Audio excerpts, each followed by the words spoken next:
Hello everyone, this is a comprehensive guide to Frostpunk, and today I am going to learn you everything you need to know about this game. Now before I begin, I want to let you know that if you haven't played Frostpunk yet, I highly recommend trying the game out for yourself and seeing if you can succeed first, because big fun of this game is basically figuring out how to beat it. However, if you have issues or if you just want to look at this guide from sheer curiosity, I highly recommend watching this guide up until the point where you think that you understand from what I say how to play the game and try again.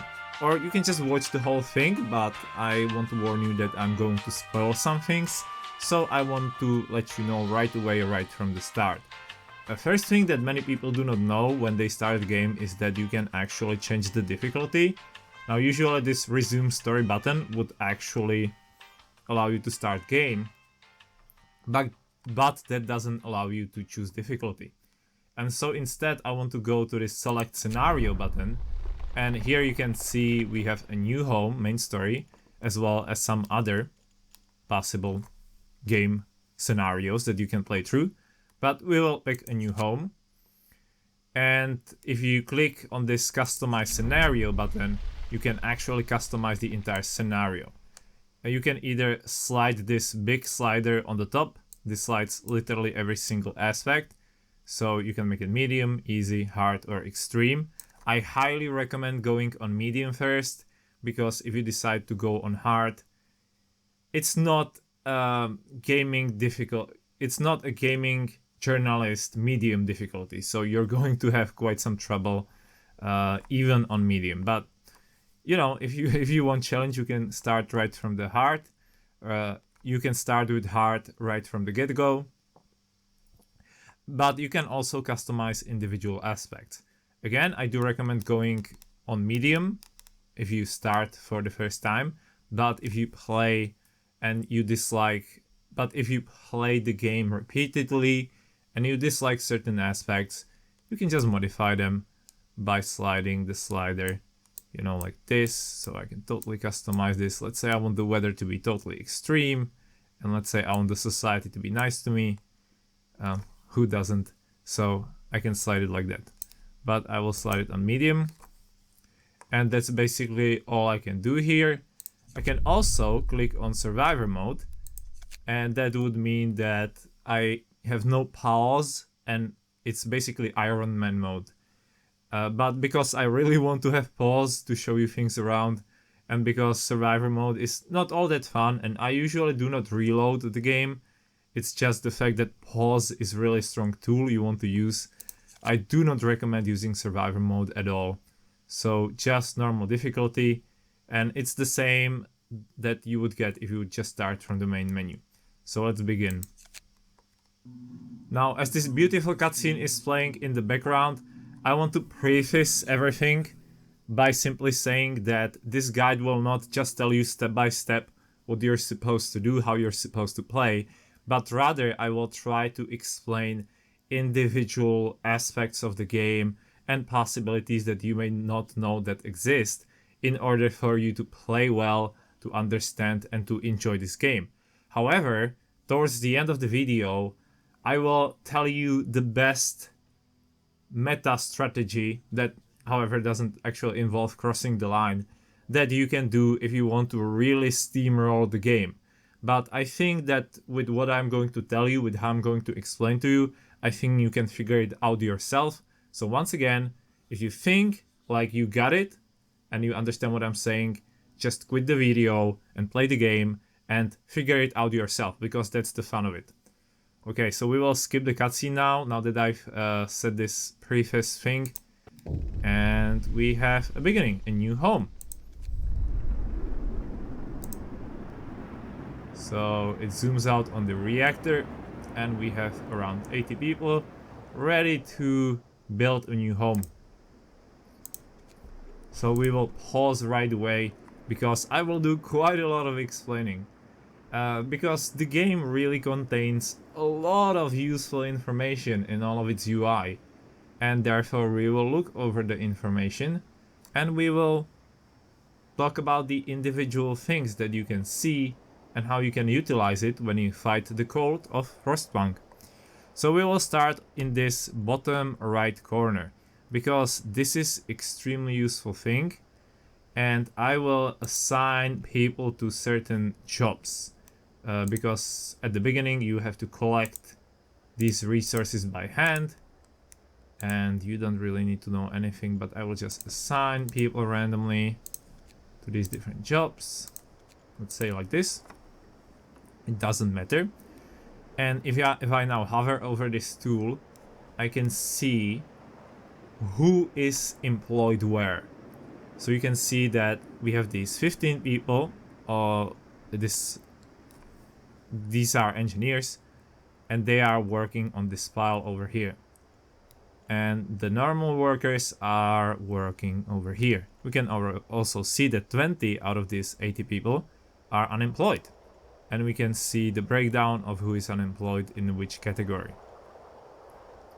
We also have children, which are prohibited from working for now.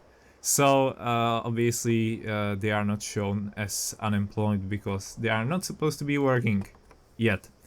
So we can also use this. If we click on this, it opens up, and I can actually click on this whole thing. It shows me all the people, but I can also close it and just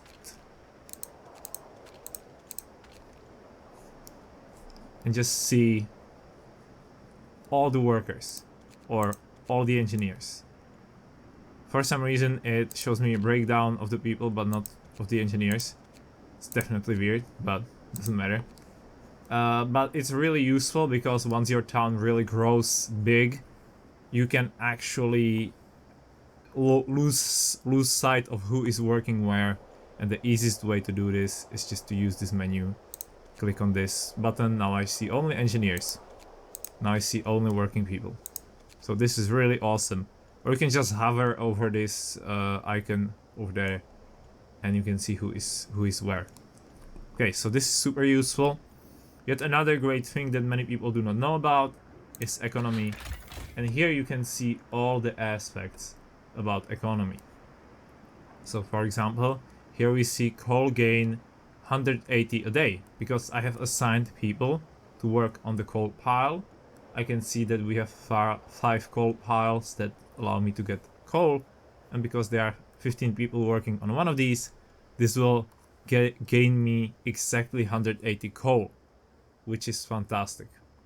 So this way we can see how much are we gaining and also how much are we consuming. Once we turn on the generator, we can get in negative too. And you will be getting in negative, but all you want is to not run out of coal, but we will get to that later. And you have all these different stats you can see. You can see 60 wood a day, and so on.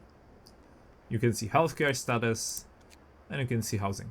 It's a little bit of like an Excel table, but it can be again extremely useful if you just want to look on the overview of your stats. A little thing that many people may not know is that if you click on this building here, you also have a great overview of your resources, and it's much cleaner. It's simplified, but you can totally see how much are you building and how much do you have and what is your limit. This is also very important, because eventually you will be forced to build storages, because you will have big production but you will have also big consumption. We have no storages yet, so this storage tab is empty, but again, this is extremely useful and relevant piece of information which you may not even know about. Same goes here in the generator. So this control tool, we will talk about it a lot, but here you can see consumption of the coal per day. So this is again a great way to check if you're doing well when it comes to coal. Okay, another thing that you will be using a lot, Book of Laws. This is basically your go-to thing whenever it's active. I have seen some people who said on in certain guides that you shouldn't necessarily rush the laws and you should wait because there is cooldown to each of the law. Every time you introduce a law, let's say fighting arena, you can see it has cooldown 1 day 12 hours.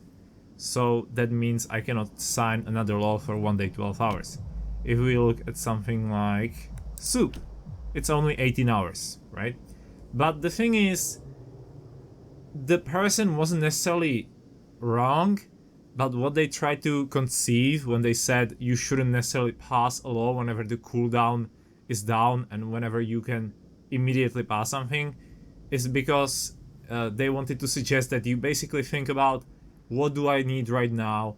What kind of thing will help me? And often that thing is not truly apparent to many players. So I sort of suggest the same thing. Just think about what is useful. Again, later down the line, I will break everything really true. So if you don't know what laws are really good and useful, don't worry, we will get to that. But for now, we will not sign anything. I will just show you a couple little more things about the laws, just practical information. So first we have these choice laws. You can see there are these like half circles. Basically picking one means that other will not be available. And you cannot really revert the law, you cannot repeal it. So you need to be really careful about choosing this, because if you choose corpse disposal, you're stuck with that for the rest of the game. So be careful about these choice laws, but you will have to simply kind of think about which one is better for me and pick the necessary law. Also, the laws lead to other laws. So you can see radical treatment gives me potential for other laws. Same goes for sustain life. And you can see fighting arena again opens me with dueling law and public house. So this is also another thing you need to kind of look for. It would be really nice if the game actually allowed you to check these laws before you actually agree to something, which is kind of annoying. Honestly, this is disadvantage in research tree 2. You cannot actually check some researches you cannot do yet that are not unlocked, which can be pretty annoying when you want to plan ahead and you cannot read everything. Nevertheless, this is basically it. Also, some laws have prerequisites. For example, fighting arena wants me to build fighting arena, and once you sign the law, the game will have this little goal down left which will say, oh, you have to build fighting arena, and you better fill that prerequisite, because if not, people will get really mad at you. So also be aware about that. Also, each law has description, which kind of tells you what it's going to do, so that's kind of nice. Blue effects are generally positive and red effects are negative. So again, this one is kind of funny. Negative effect of arena is that you will have to build fighting arena, so that's kind of it's kind of funny. Okay, so these are the laws. Discontent and hope, those are very important factors when it comes to Frostpunk. Think of the hope as your health bar, and think of discontent as your stress bar. In other words, you don't want discontent at all, and you want as much hope as possible. That being said, do not think that if your discontent is relatively high or hope relatively low, that it's over, because this game absolutely counts on you getting a lot of discontent from the people, because you decide that they will eat soup instead of normal food. Somehow I would take it as positive, but these people really hate soup, and so discontent will rise. But soup will also allow you to save up a lot of food, which in return means that people will have food. And if they had no food at all, that would be much worse and people would have much more discontent. So in other words, you will have discontent and your hope will very rarely be full. But you just want to make sure you never run out of hope and that discontent is not too high. And the tools for that are in both Book of Laws as well as with help of some in-game events and so on and so on. Okay, construction, this is plain and simple. There you have different buildings of different categories which you can build as you go. I don't think I need to explain much. One little thing to show is that we have streets, and each of the buildings needs to be connected to street. So I will move this tent over here just for fun, and the game immediately kind of prompts me, this is under construction, okay, this is fine, but not adjacent to street. In other words, the building will not be active unless it's adjacent to the center with the street. Now I could fix that, either I can click here or click here and just build a street. Voila. And now it's just, this red is telling me the street is under construction, so the building will not be active until the building is constructed. Something that's also important is that if I want to cancel this building, I can just use this red button, boom, and I will immediately get refunded all the wood.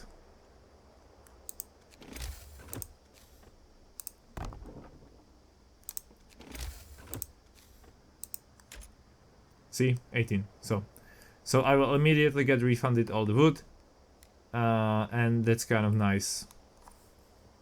Because sometimes you basically queue a wrong building somewhere. Well, as long as it's not built, you can immediately cancel it, and that's awesome. I can also cancel the road because now it's useless. Voila. Okay, another thing in regards to building is how the buildings actually get built. I will get to it a little bit later. So far we are overviewing the UI and what kind of information you can see there. Okay, here are the objectives. So let's say I would pause fighting arena over here, and this requires me to build fighting arena. I will not do that yet because I want to pass something else. But if I did, that objective would appear here, and hovering over the objective would give me a timer, if it has a timer. This fight the code objective doesn't have a timer, so if I hover over it, it doesn't appear. But it's really useful if you want to check some objective, whether you are on a timer, whether you have to do it to in a certain time limit. Hovering over this name of the objective will show you that, so that's also pretty useful. Here you can change different speed for the game. Pause is extremely useful for planning. Here we have different resources. This is basically food, this on the right side, and these are the building resources, with steel, wood and coal being your main resources, and steam cores is basically like a special one-off resource that certain buildings and things require. So usually these do not come by easily, but they can give you some really powerful effects. Whereas steel and wood are used to build buildings and research upgrades, and coal is used to power up the generator and all the buildings that use it, for example heaters. So you can think of coal and wood as like your fuel for your people and for your machines, whereas wood and steel is basically your fuel for the research and building. And steam cores is a special ace in the whole resource. Okay, this is also extremely useful, this intro graphic, because, well, now it just shows you temperature, which doesn't say much, but if I click on it, it shows me the temperature profile. And this is actually extremely useful because you have these 6 scales of temperature profile. Comfortable prevents people from falling ill, whereas livable is they may fall ill. Chilly means they have some chance of falling ill.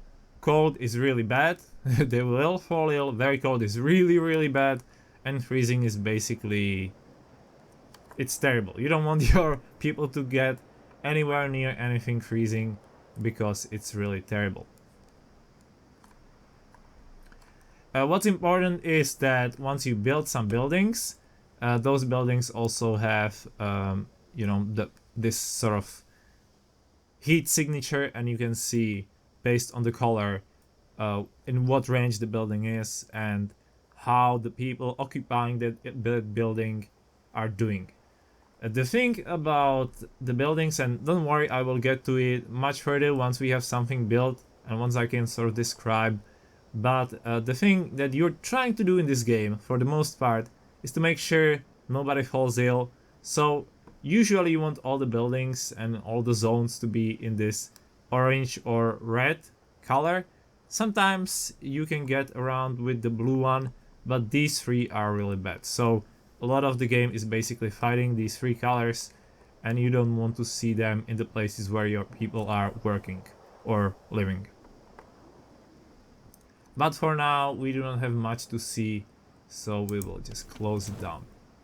Okay, and the last but extremely useful piece of user interface is this little panel, because this little panel tells me, oh, look, on day 4 the temperature will go down by 2 levels. What does it mean? That means we will go to -40, but also right now you can see -20 is basically 2 levels down. So you can easily kind of use the basic maths, and 1 level, if it would fall down by 1 level, it would be cold, and if it would fall down by 2 levels, it would be very cold. In other words, if I opened this heat map, the whole map around me would be dark blue. And that's exactly what's gonna happen on day 4. Usually the temperature decrease or rise comes around 6-7 o'clock in the morning. So that's a nice little kind of way to know when to turn the heat up, turn it down, and so on. Okay, so that's kind of the overview of all the things, and now we will get building. It's important that your setup, that means the first initial few days, are really well done in order to succeed in this game, because it's basically a snowball effect, and in order to truly master each of the scenarios, you have to kind of understand what you're doing and to be optimal, especially at the beginning of your playthrough. However, since we're playing on normal, the game is way more lenient, so we have a lot of room for mistake. However, if you would like to finish the game on extreme, you would have to have very precise setup in order to actually succeed. So let's just assign people to their workplaces, and I will show you this very interesting thing that's happening. Because I clicked on the places where they can work. Here you can look at the temperature, which is at the workplace, which currently corresponds with the outside temperature, because that's exactly where it is. And we can also see the work time of this place, and we can also see efficiency, which means that if efficiency is 100%, it's actually producing this resource right now. So we have 4 steel per hour in case of this pile. And as you can see, these people are actually here, but we are producing. And if I click on this coal pile, or I have to first remove workers from here, and I click on this coal pile, somehow the whoever is gathering the resources has teleported and it's gathering the coal pile. So that's kind of a cool little thing to know, that your workers actually instantly teleport around to do their work. However, if you want them to build, they have to physically move to that place to build the something that you're building. And also, you need to have somebody to build the stuff. So if I were, and I will quick save this in order to reload, if I were to build, let's say, a single tent, okay, I will place a single tent, and the game asks me to do law. I'm not interested. and let's see how long it will take to build it. And you can see nobody's interested because everybody's at work. So nobody cares. However, if I were to say to this group of workers, oh, you don't need to work anymore, they will notice the tent and they will start building. See, they're building. So this is very important, because what can happen is that sometimes you may have unfinished building and work day starts and your workers will go out of their way to finish the building first, and you can lose lots of precious resources by this. Also, if it's night, you actually don't need unemployed people to build buildings. So at night, you're free to build whatever you want. So this is kind of nice little thing about building that we have just learned. Okay, I will reload the quick save. And we will actually get a little bit more serious. Unfortunately, we have already placed everybody at work. So I will use this feature to immediately look at who's working where. And we may have noticed that, yeah, we're gathering wood. And we're gathering iron or steel and some more wood. So first thing you want to do, as I told you, pass some laws.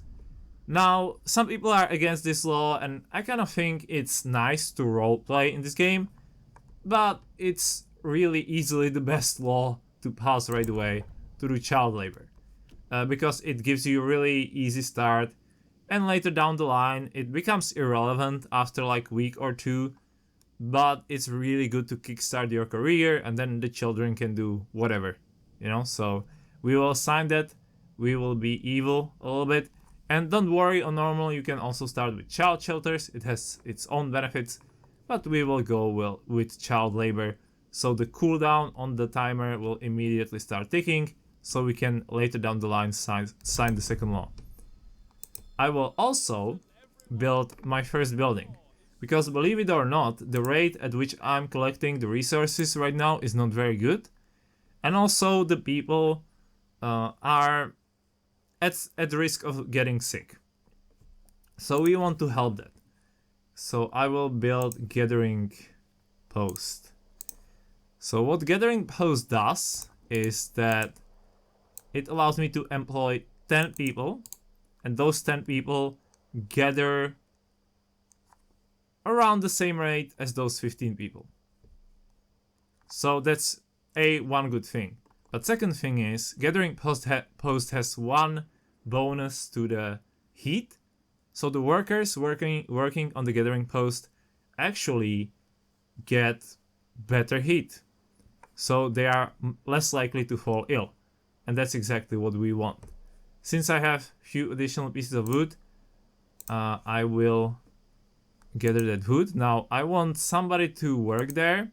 Now keep in mind, only adults can build. Maybe children can build if you do children or jobs law later down the line, but I have never tried that, so I don't know. So we'll just relieve these 10 engineers of their duty so they can build this work post right away. Now the reason why I'm not queuing the second post, and I'm also having somebody on coal pile, I don't want that. Believe it or not, even though the game tells you to actually stockpile some coal, you don't need to do that. So instead you want to focus on wood and a little bit of steel first. So we will let these engineers build this outpost first, and only then I will queue in second outpost. And the reason why is that I want these engineers to build it, and then I want to place them on the outpost. Then I put the second gathering post here, and once I do that, I want local group of workers to be relieved and build it. Because if I just queued both of these people who are building right now could decide that they want to go here and build this stuff here. And that would lose me some precious time I can use for gathering.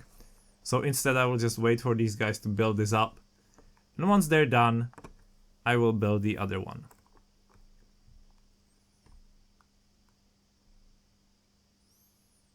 Let's speed it up. So we have, yeah, my children workers are not working. Oops. I forgot about them. Cool. Yeah, I decided to sign child labor and then I didn't use it. That's also a mistake. So, speed it up.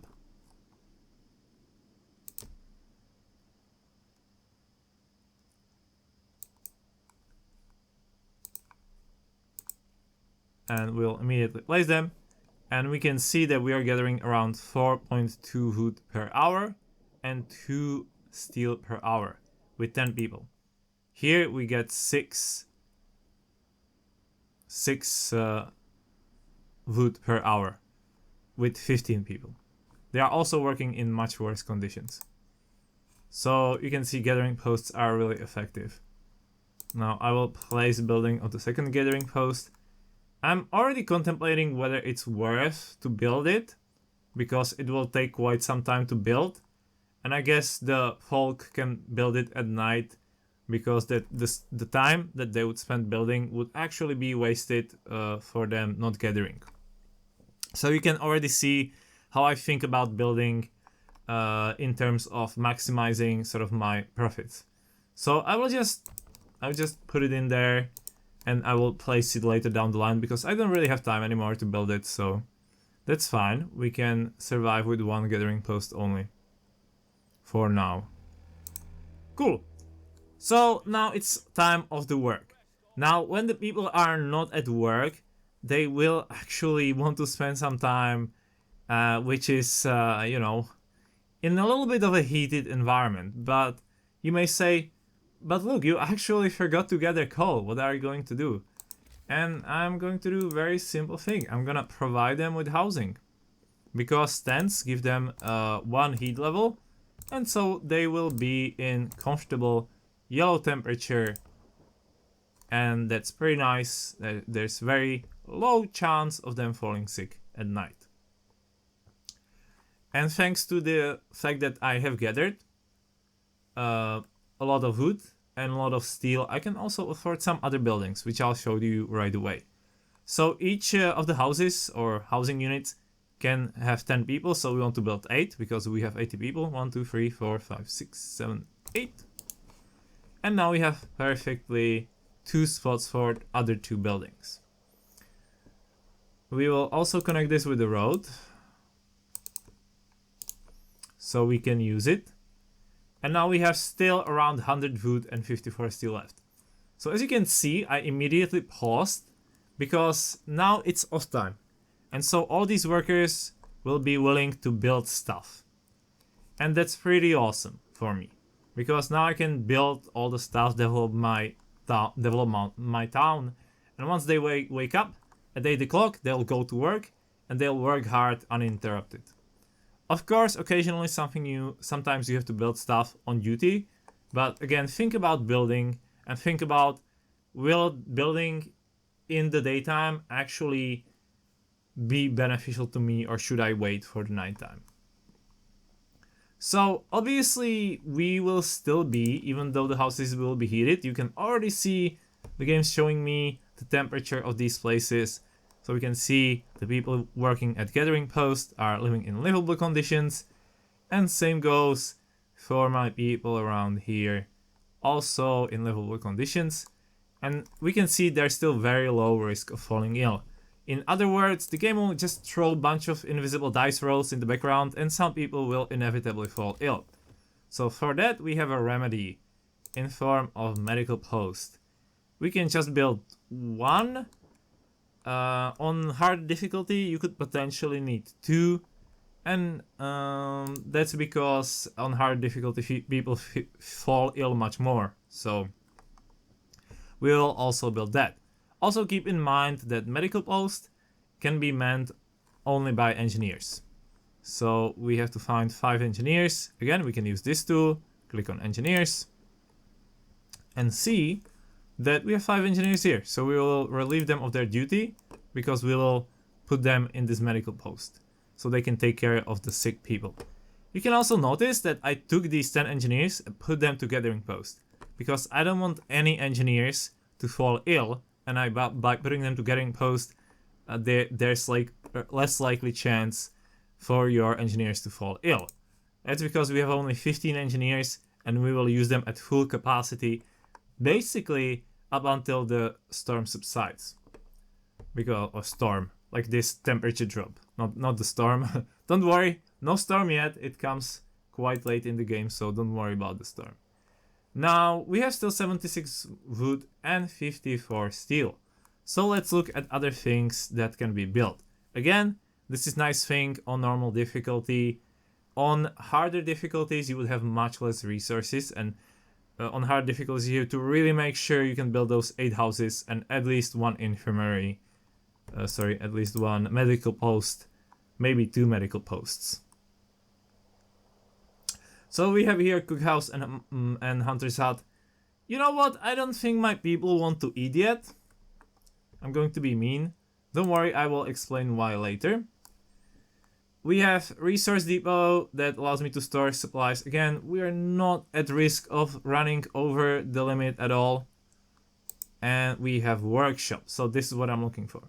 Now you can see in this workshop description the base heating level, and that's basically the bonus to the heating.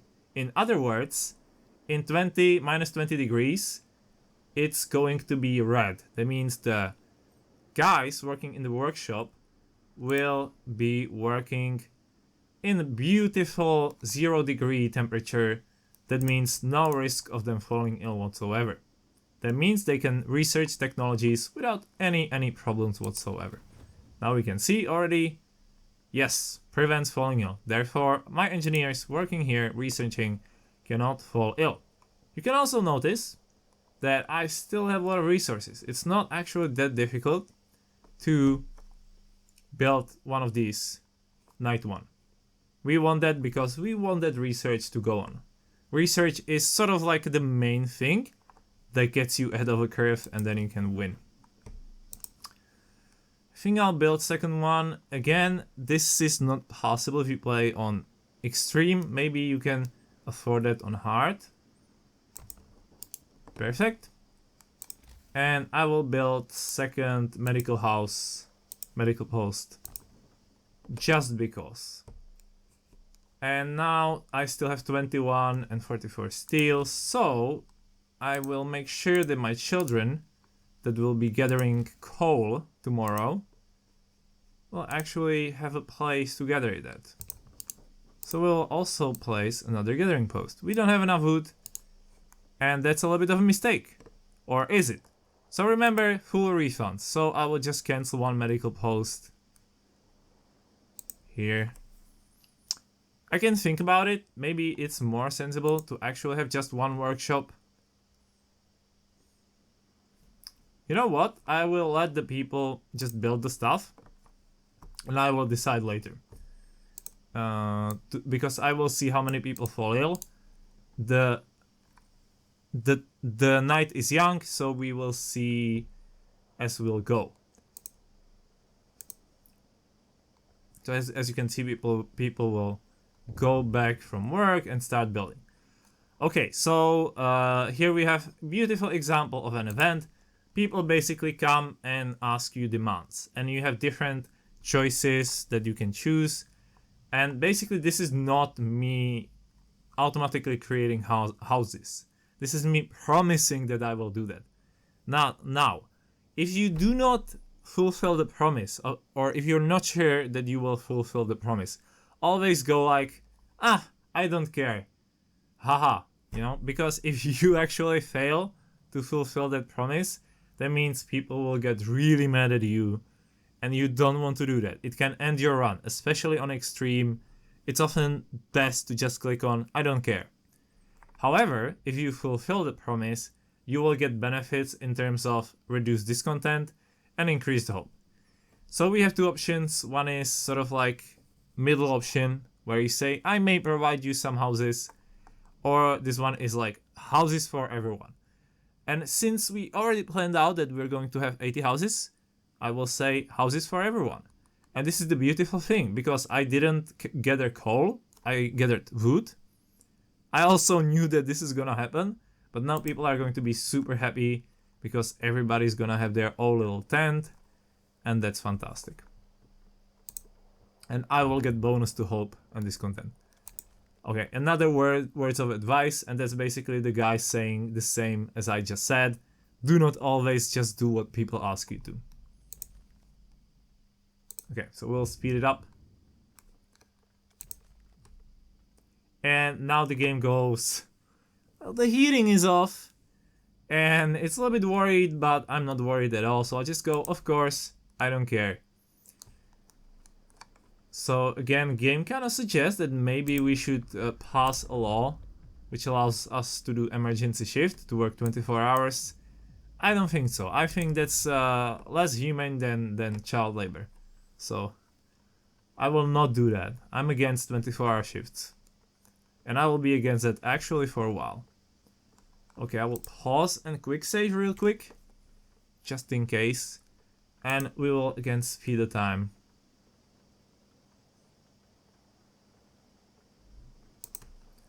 Okay, so we have first person that fell sick.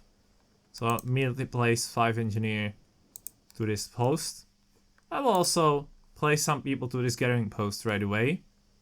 So I can remove some of these children.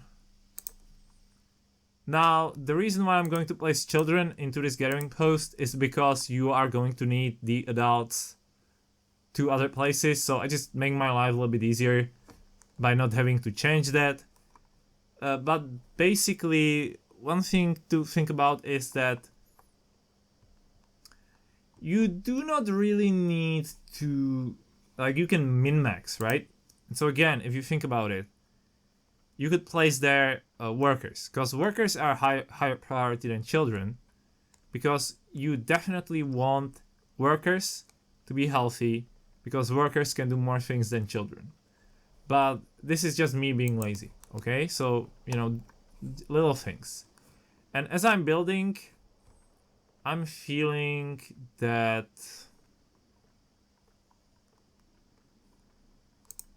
let's see how we finish the building first. But again, if we look, this medical post will make sure that these sick people will be transferred. Also, these are basically warnings about, you know, your people's needs not being met. So tomorrow they will get hungry, and then there will be this food, fork, and knife icon, which will kind of notice me that my people are hungry.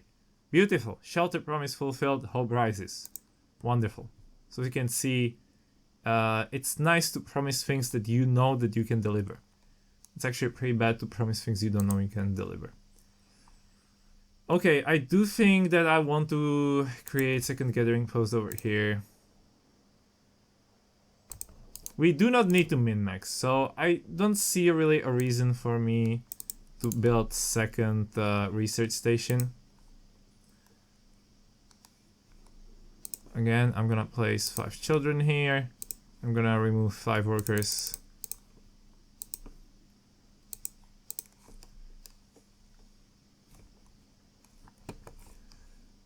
Now, I'm not creating any cooking stations yet. I'm also not creating any hunters that get me food. And that's for reasons. And the reason is I want to pass beautiful law of soup. So I'm gonna pass it right now. So this is the second law. Soup is a really wonderful thing. People will really hate it, but not so much. So the reason why soup is so great is that basically you use 1 raw food and convert it to 2 rations. Or you can convert 1 raw food to 1.25 rations. Alright, that's not the best. You can convert 2 food into 4 rations, or 2 food into 5 rations.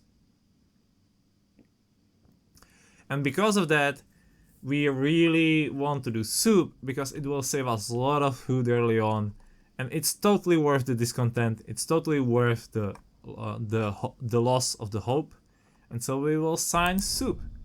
And now that we have signed soup, we will make sure people will receive their soup, but not yet because we do not have enough wood to build the cookhouse. But again, you don't even see anybody being hungry yet, so it's totally fine.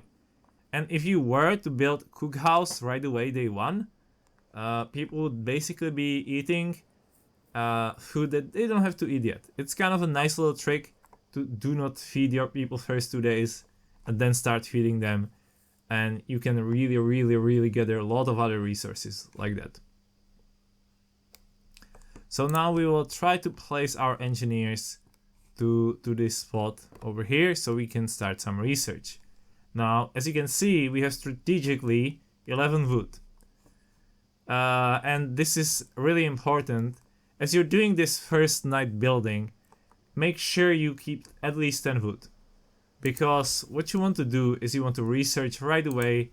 Once 8 o'clock rings, once everybody goes to work, you want to start your first research. So we will recall our engineers. Again, we will use this feature to look for my engineers. They are here. So I'm gonna remove 5 of them and I'm gonna place them here.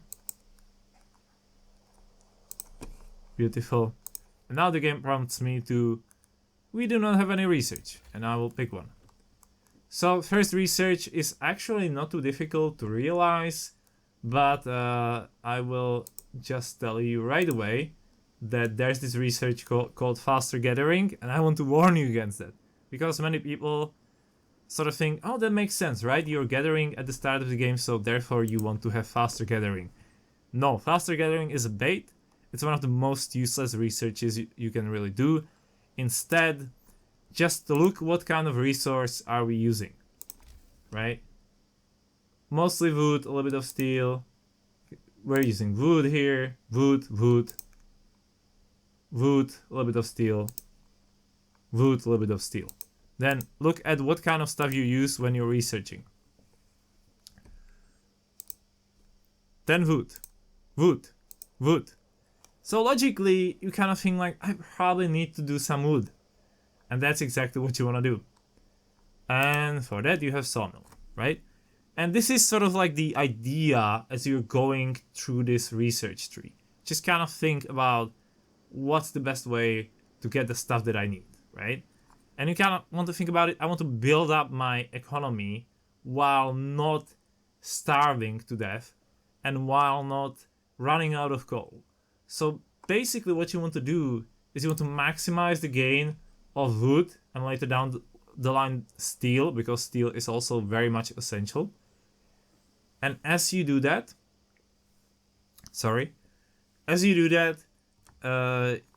you are able to build strong economy for a lot of people. Like lots of facilities for a lot of people. And because of that, you will then able to build a lot of stuff, research all the stuff, and build a lot of production facilities for all those maintenance things. So you will be able to mine a lot of coal and get enough food. On the other hand, if you just focus on stuff that's not really kind of beneficial, if you just go and think, I'll just gather food, then that's not really that good, because we have food for now. The people are still not hungry.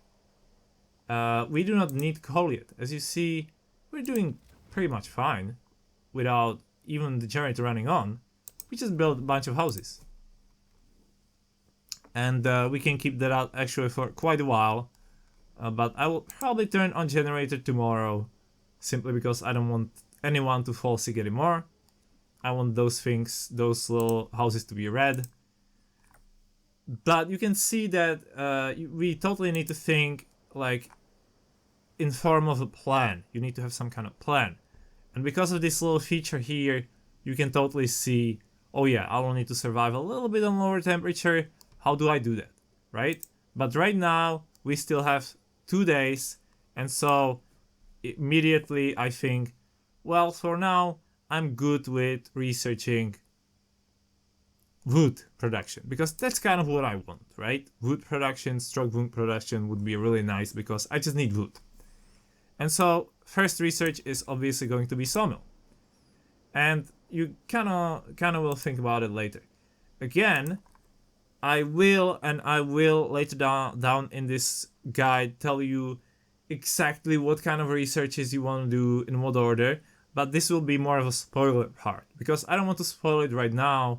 If I just went over everything and spoiled you everything, it wouldn't be fun to discover. So I just want to kind of give you a right idea what to do, and then you can build on that as you play the game.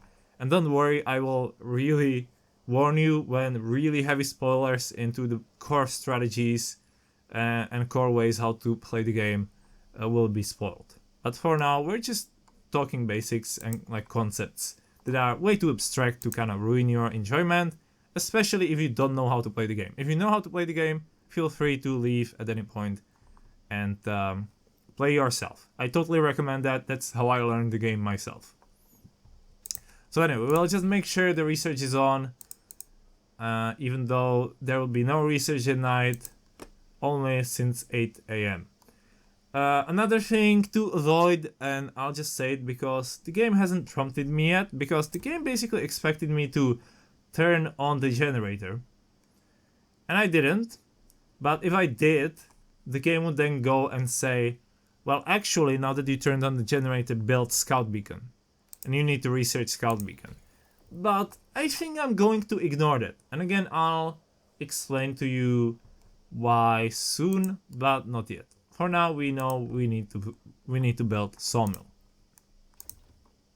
And I'm sorry that I'm explaining it like this, in a little longer sentences. I'm not native English speaker, but I really want you to understand the core concept behind the game. So at any point when you feel like you are able to pick it up, you can leave and play the game yourself, and then finish the game and be like, fuck yeah, I did it.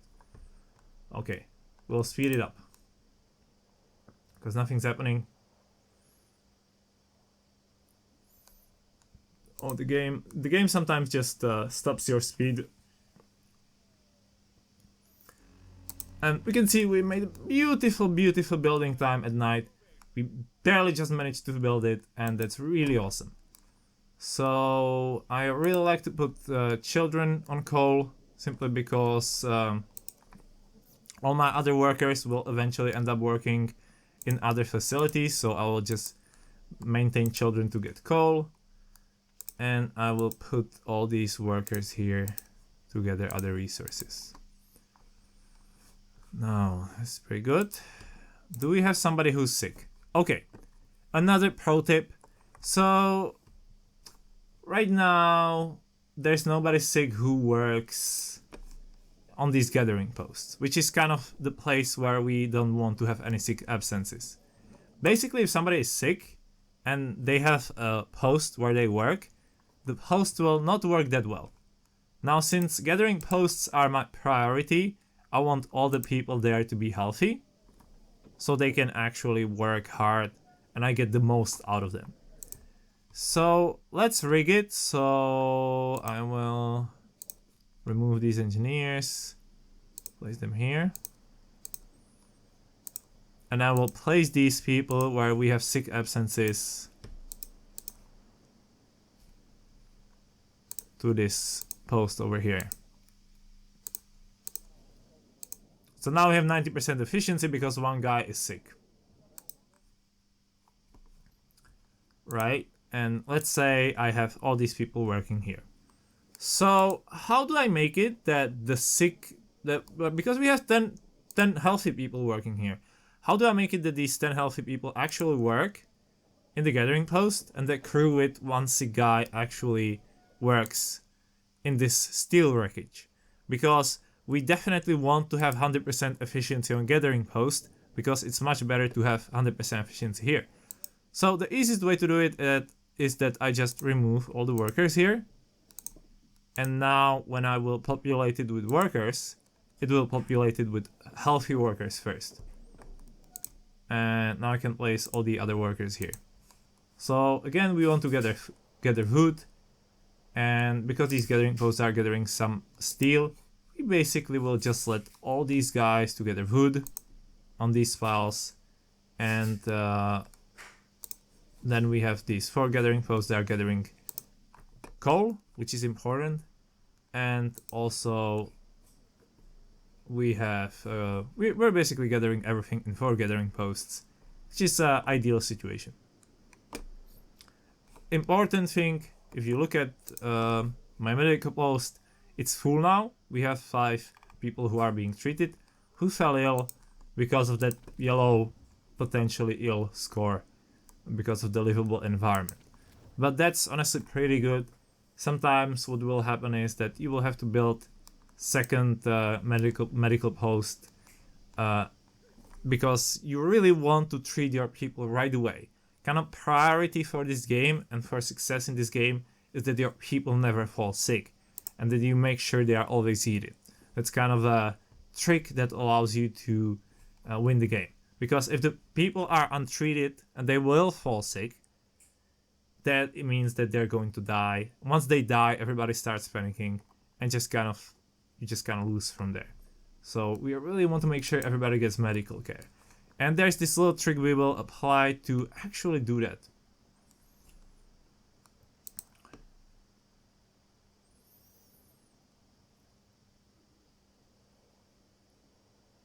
Don't worry, I will get to that. We're currently not there yet, so just enjoy skipping the time. So I can see we're gathering coal at nice pace. We have decent amount of wood and steel. So I will just queue some buildings. And I will queue one hunter's hut. I will place it here. Hunter's hut is very nice because it actually doesn't require any heating. Just believe me, just think of it this way. You can put the hunter hut literally anywhere, it doesn't require heating. This thing has really good insulation, so you can also place it away from the generator, which we will see how it heats once we actually arrive to the point where we need heating. So we're not there yet. And yet another thing which I want to build is cooking house. I'll place cooking house somewhere near my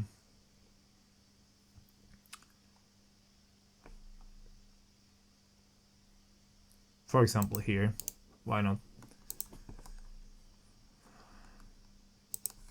Right now it doesn't matter all that much, but don't worry, we'll get to a general planning of your layout later, because that's also very essential element when you're playing this game. Okay, so we have something happening. Oh yeah, people are worried about their people. They kind of want you to hurry up and actually start searching for them, but I don't think I will. I think I will wait for quite some time.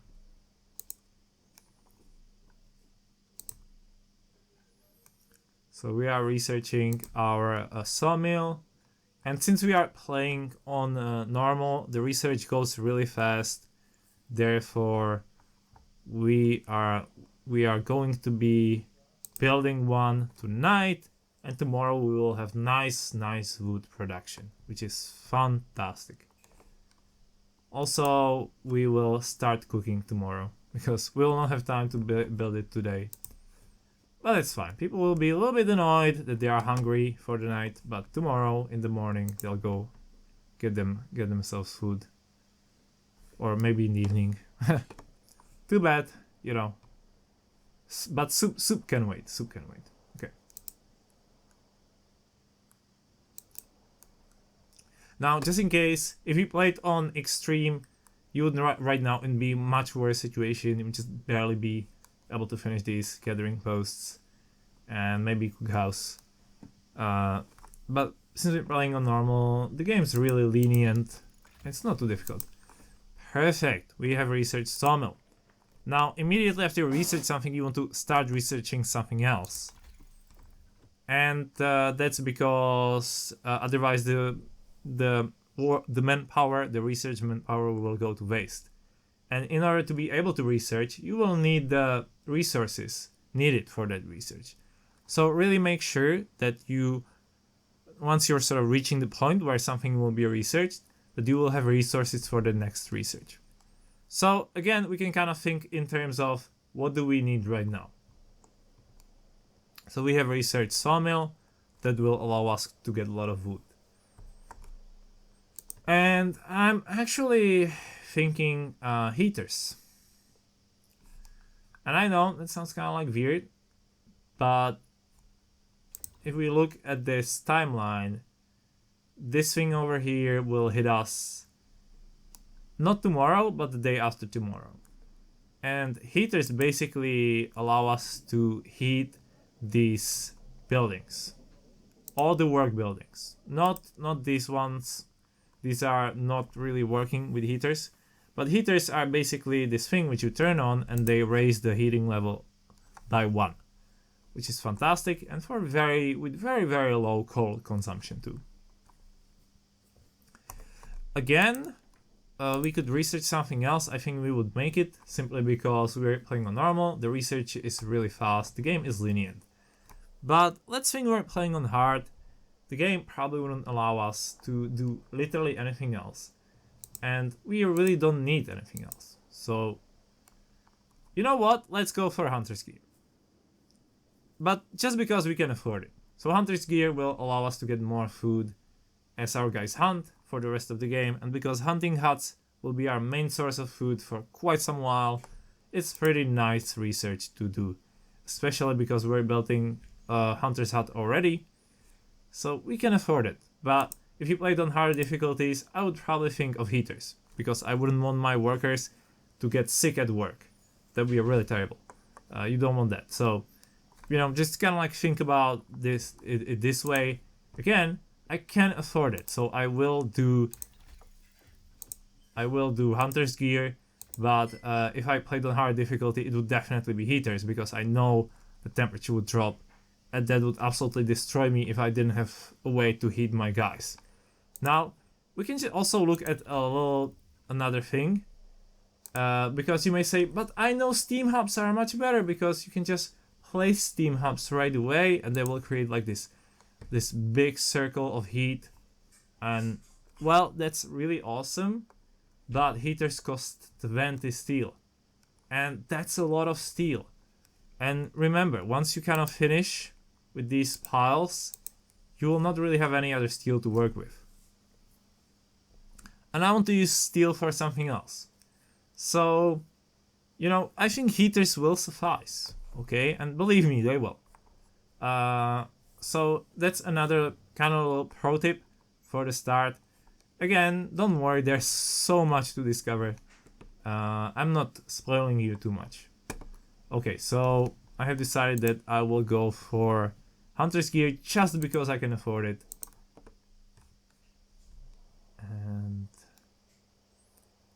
And now it's time. Everybody goes back from work to homes. And it's a big moment because if we look, we have still yellow houses. That means there's a chance that my guys will fall sick at night. And we have 5 people. The medical post is already full. So, unless I want to employ 5 more engineers taking care of the sick people, and unless I want to lose 5 more people to sickness, I better do something about it. And I will. So, big moment. Turning on the generator.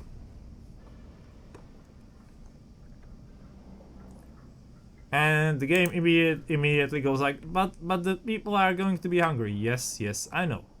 And I purposely didn't build anything to cook food just yet, because I very much know that people can do it first 2 days without food. It's a great little tip.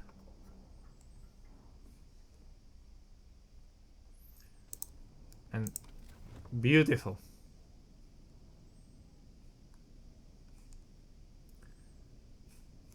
We can also see that this gathering post didn't increase temperature. That's because the temperature is only increased in this radius. And that's why I very specifically built all the houses around it, and also the medical post, because medical post will now be also fully heated. That means that the workers working in the medical post, because they can also fall ill, will not fall ill. So that's pretty nice. Okay, we have managed to build our first Hunter's Hut. Hunter's Hut works a little bit differently, because you can see they work from 6 p.m. to 6 a.m. That's because they go to hunt at night. So basically hunters is the best way to get food, and we better start. So we will take 15 workers and send them to work. For some reason I had 15 workers who were unemployed yesterday. Oops. You can totally notice that. And again, I'm not claiming to be some pro.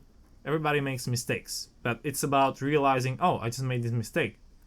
And because we're playing on normal, it's fine. If I played on extreme, I'll probably restart the game right now, because that would be a pretty fatal mistake. But we're fine, we're on normal. So now these guys will bring us 15 food, which is beautiful. If we play on extreme, they would bring us 16 with upgrade. So wait, like 12 without it. So that's pretty awesome. I love normal difficulty. Okay, and then we have another law. Okay, so we will go with pro tips so far. So we have signed child labor safe jobs. On normal you don't have to, honestly, you can go with the other one, but soup is basically essential, and you want to have it signed before you start cooking, so you do not waste your food, raw food. And now we will go in radical treatment. Now radical treatment, let's read what it does. The gravely ill will be treated in medical posts. Now, spoiler alert, we will not actually have any gravely ill, or maybe 1 or 2 in the entire playthrough. So why am I doing this? Well, first, my hope will rise slightly, so that's awesome. But more importantly, and there's also some negatives, again, I don't care, because, you know, nobody will fall gravely ill, don't worry. Because I'm signing this law, because the next law I want to sign is basically the most overpowered law in the game. That's overcrowding. It doubles the capacity of all the medical facilities. And if you imagine, you know, what's the rule? Nobody can fall ill. Everybody who falls ill immediately needs treatment. This way we have double the capacity. That means that once we pass 18 hours, we will get 10 people in this little tent, and all of them can be treated. And that's really necessary, because you will see the temperature will drop, and I will not be able to upgrade the generator enough for them to be in red. So they will fall ill. Therefore, I absolutely need that. Again, you do not know that probably if you haven't played the game, but I just want to kind of give you the mentality of why am I doing what am I doing. I'm planning ahead. I'm already thinking ahead. I'm doing this for a purpose. For example, cemetery is not very prospective law, because that kind of accounts for somebody dying, but we don't want anybody to die. So that's kind of useless law, isn't it? Maybe somebody dies, but that means you've made a mistake. Okay? So that's kind of like the idea with laws and also with research. And that's kind of the mentality you should use when you play the game. Okay, we'll speed it up. I'm talking too much. And the game kind of goes like, well, actually we need to research Scout Beacon. And I say, no we don't. Not interested. Oh, I totally forgot to build stuff. See, another mistake. I should have already queued all the building orders for tomorrow. Anyway. First, let's look at a couple things. Consumption. Very important. So we can see how much do you spend per day and how much do you gather. As you can see, our children are gathering great amount of coal. I love my children, they are fucking great. They are awesome. However, if we look at these coal piles, we can see they are limited. So we can see there's 383, there's 360, and there's around 382. So you can again take calculator and take into account how much coal is that when it comes to days. So we burn 144 per day. The consumption will probably increase a little bit. So let's say 150 a day. And so you can see, okay, this is like 6 days worth of coal. So you again can kind of come up with a plan. Yes, in 6 days I will have to have already something in place that produces me more coal, because this coal will run out. We have a little bit more coal here, but we will honestly not need to touch that. So again, this is kind of the thinking you need to apply to succeed in this game. And again, I made a mistake. I should have been building already. We will place one child to cook our soup. That's because cookhouse needs just one guy to work well for about one half of the game. You just need one guy cooking. It's kind of funny. So that's the thing that we are going to do. Again, if you played on extreme, people would probably be hungry, but not on normal. So I kind of like that. And we want to build some jobs. I totally forgot that I need to build some things. Again, not a fatal mistake. So I like to place the sawmills here. I will build 2, because why not? And I will place this one here. Okay. I will build 2 sawmills, because we want that wood. I'll also check a little bit more if there's something else I can do. Yes, I want to speed up my research. So the way adding additional research posts, that's the way it helps you, is that it doesn't increase the speed twice. So having 2 research posts doesn't increase the speed twice. The increase is only incremental. So it doesn't look like a very useful thing to do second one. So it may seem like it's kind of useless to add, let's say, another 20% speed to research, but really one of the themes of the game is staying ahead of a curve. And so you definitely want to speed up that research. You definitely want to have as many research posts as possible, but 2 will do for now. And actually it will do for quite a while, because we will not have that scout beacon for quite a moment. Okay, the people who want to save their compatriots from the wasteland will have to wait, and trust me, they are safe in the wasteland.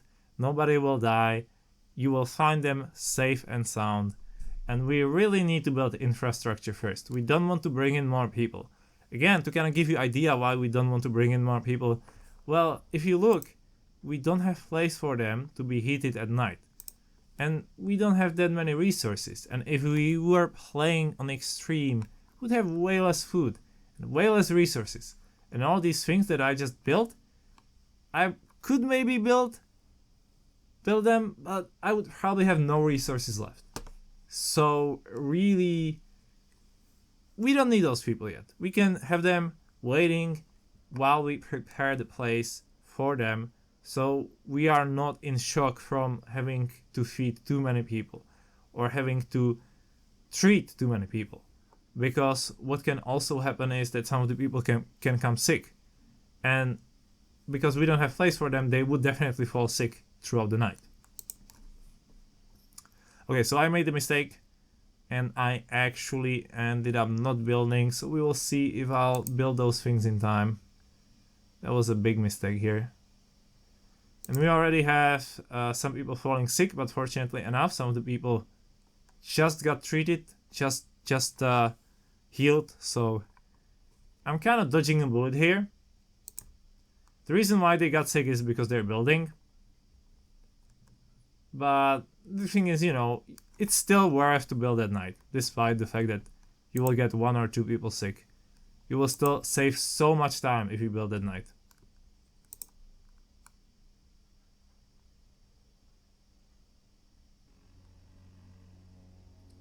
Okay. Oh, as you can see, I'll speed it up a little bit, and done. So I lost hour 20 because I messed up and I didn't queue building in time, but that's fine. So first, we want to make sure this workshop is working at its best efficiency. So we'll again find our guys.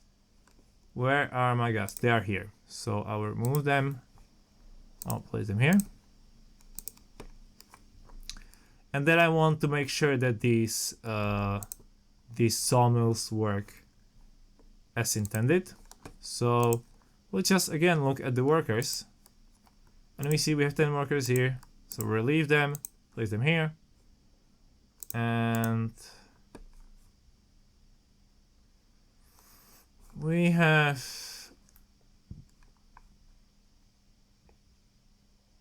worker shortage. That's fine. We honestly don't need these guys to work, so we'll place them here. Okay, and now we can just speed it up again. And you can see already that our one guy is cooking just enough food. It's totally fine. The little issue and little thing that I messed up is that people are actually getting their food first because they're hungry. So I shouldn't have activated cookhouse yet. That was a big mistake. I should have definitely activated it once they were at work, because then they would stay at work, then they would go to eat in the evening. So again, you can totally see I've made yet another mistake. This is super minor thing, but if your people are hungry and they just kind of want to get their food, they will go and get it, and they will spend 2 hours getting it. So really make sure that if you build the cookhouse, that you do not activate it up until everybody ends up going to work. So I should have waited until everything runs at 100% efficiency, and then I should have started cooking. So that was a mistake. Okay, now we definitely need those heaters, so I will start that. And we will run a little bit more. Also, I will show you just so you can see the efficiency is, it should be somewhere around, yeah, here. Research rate 130. Now on extreme, I think it adds just 20% speed, but now it's at 130. So we can see that this additional workshop gives us 30% additional research speed, which is actually pretty awesome. It's a lot, and it definitely benefits us.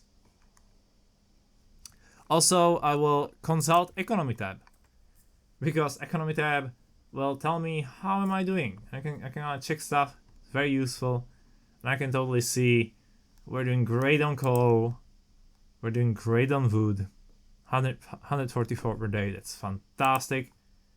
We're not doing that great on steel, but honestly, we're not going to need all that much steel, so that's fine that we're not gathering any. And it says that we're not that good on food, and that's understandable because we are actually not producing much food. But fortunately enough, we had supplies, and so we can make up for it very, very soon.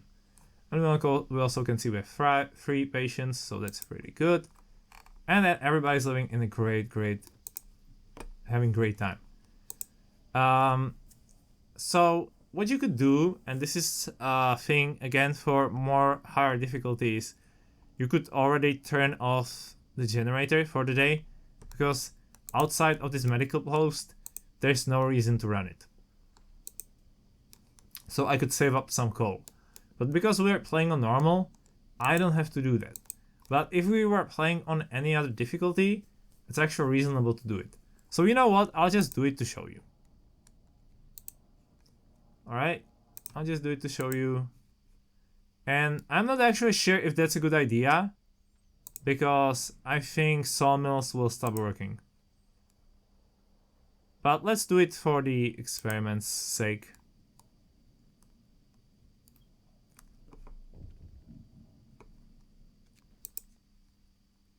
Okay, so this is one of the events when you decide to do child labor. And one cool thing is we will just let one child to go home because it's injured, and we will get bonus help. So that's fantastic. I love it. That's a good trade-off. Yeah, I'm pretty sure sawmill will stop working if I don't keep the generator on. So actually, I'll just turn it on. I would embarrass myself again. Yeah. As far as I know, this needs to be powered by the generator. We can see no active buildings.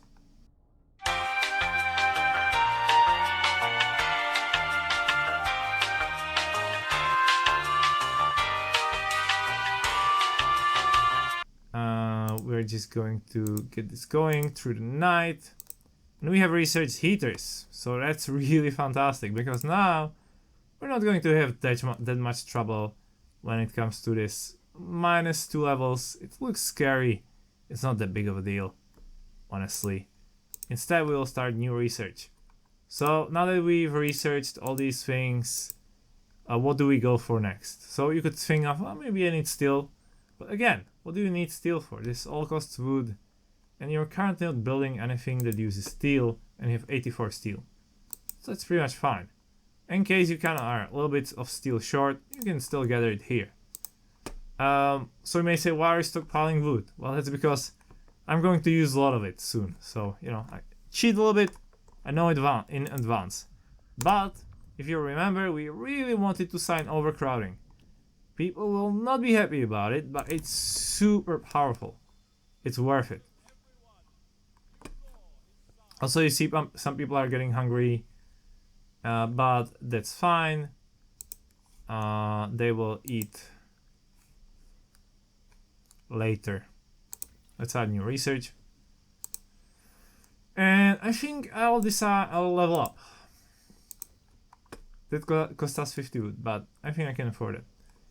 And we're also having enough coal. So I will take away these children here.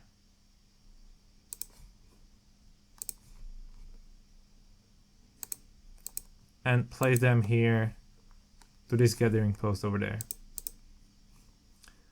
Also, we have managed to clean up our first gathering post. So basically, we will now dismantle it because it's useless for now.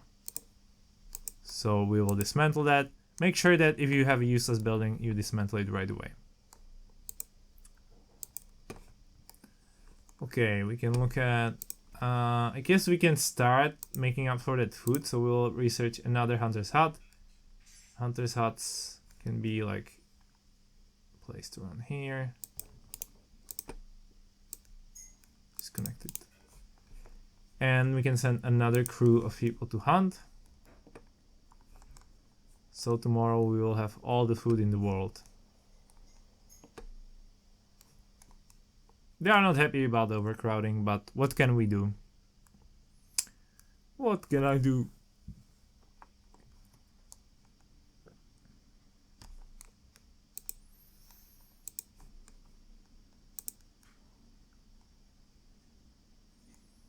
People are a little bit hungry.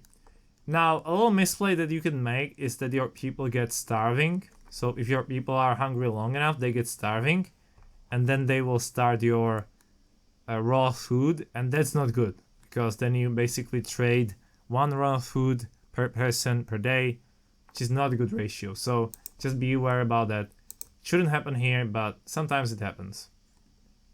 So there's a lot of min-maxing. Especially if you play on higher difficulties. We'll also immediately start hunting for another night. So we'll find 5 workers. We'll click on workers. And we have 5 workers here. Fantastic. So we will relieve them and place them in this hunter's hut. So they will gather food for us. We will play these 4 children to gather coal. Now you can see we're nearing our storage. So we're totally fine on coal. And that's pretty awesome. So we don't really need to gather coal anymore. At least like for now, temporarily, right? Also we need somebody to cook. You know what? I'm just gonna like cook a little bit more. So I'm gonna place 2 children to cook. Why not? Soup for everyone. So we have beautiful night. As you can see, this is red. And because we're not even building anymore, or at least at this point, nobody will fall sick throughout the night. So it's pretty awesome. Don't worry, these are hunters going for the hunt. And we're 5 a.m.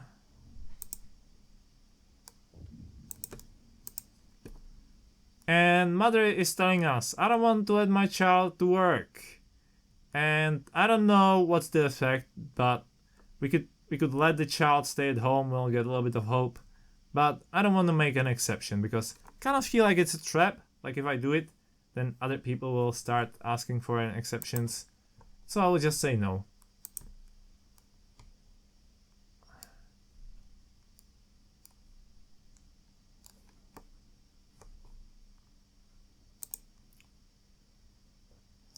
So we are currently racing for another research, and I will show you very soon what kind of research we're trying to do.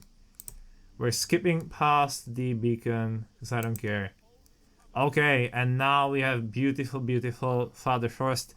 It's coming to us, and our temperature will go down to -40. So we can already see the temperature around the houses is not very good. And this is not nice, so we will immediately turn on overdrive because people are still have 1 hour where they will be sleeping, and we don't want them to fall ill.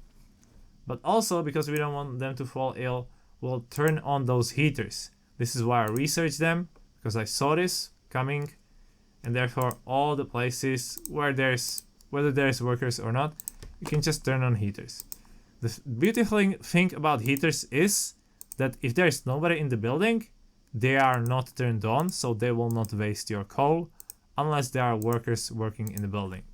So only time you may waste coal with heaters is when the temperature is generally high after it goes up and you forget to turn them off. So just be aware about that. But right now we can just turn them all on. Also, we can turn on heaters by doing this, turning them up. And you can see the temperature didn't go up yet. So the reason why I'm turning on overdrive is because it raises temperature by 1 and for 3. However, it's limited by this gauge. And once this gauge will get filled, the generator will explode and you will lose. So you want to turn it off for the working day, because people are supposed to be at work, not working, not at home, and we will turn it on for the night so people sleep in comfortable conditions.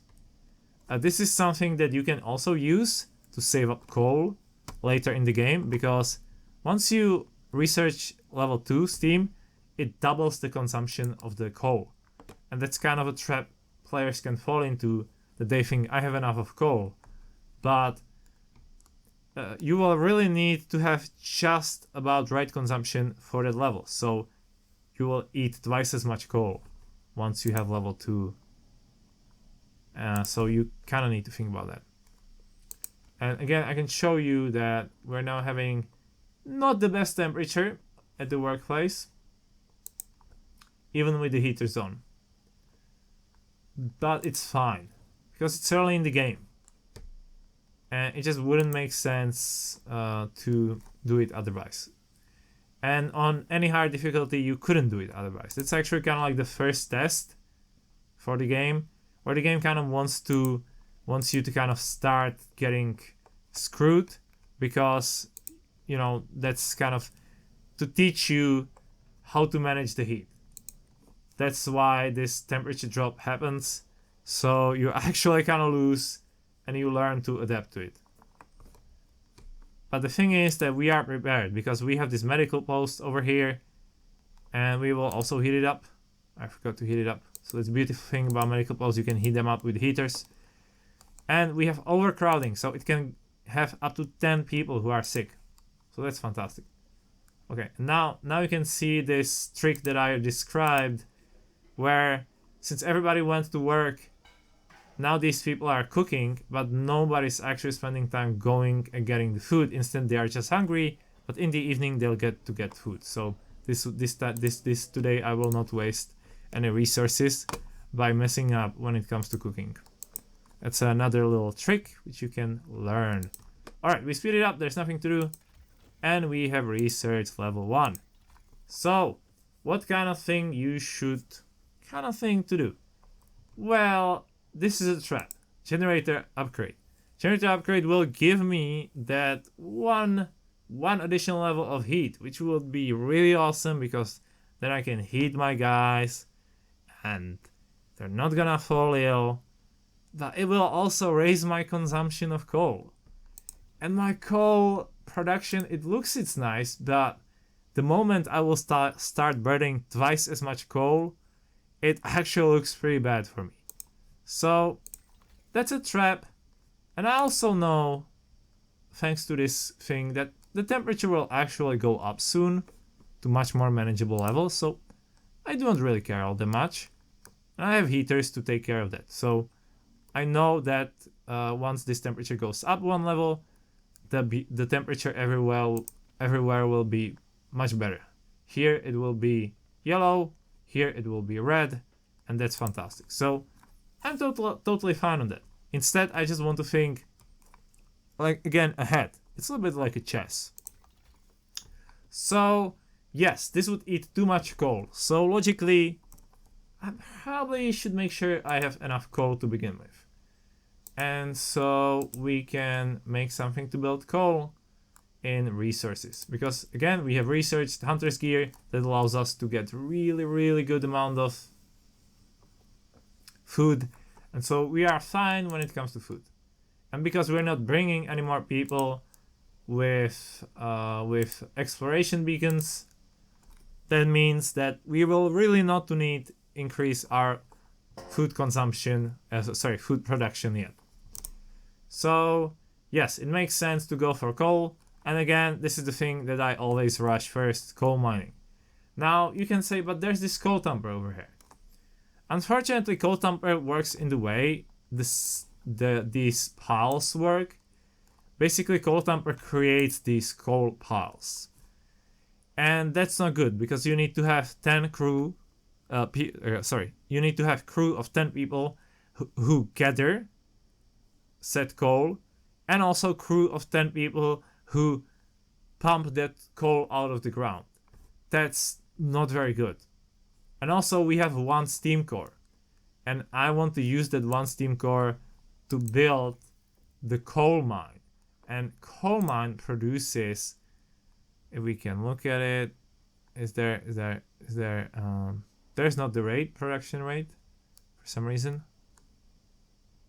Oh, 240 coal per day, which is really awesome.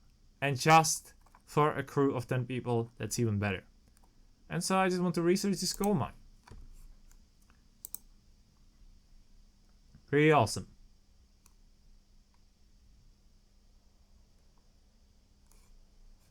Now soon I will deplete this storage here. And it's fine. And we're doing really great on food. Maybe I will actually have to build something. And that's fine. So you may at this point think, oh, you just ordered it with food. I did not. In fact, I will show you what to do, what to prepare with the food that we managed to gather.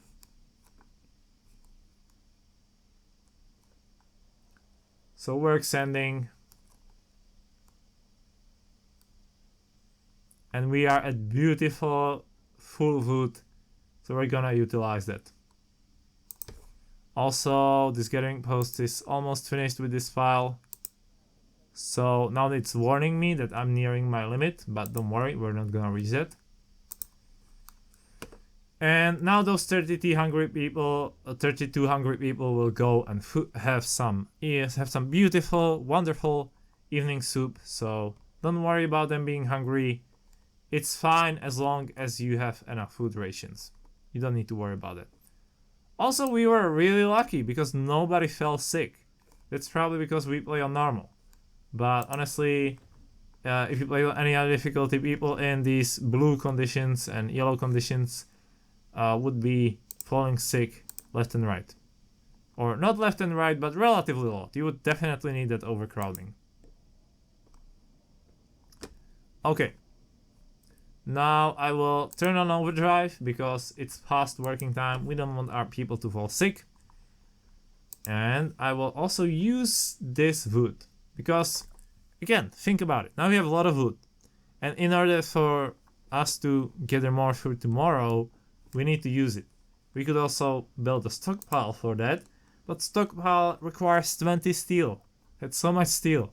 We don't have any steel production, so it's kind of wasteful. So instead we'll utilize it immediately. And again, think about it. We will bring in more people. And those more people will need food. Therefore, I can just build hunters' huts. So I will just go and build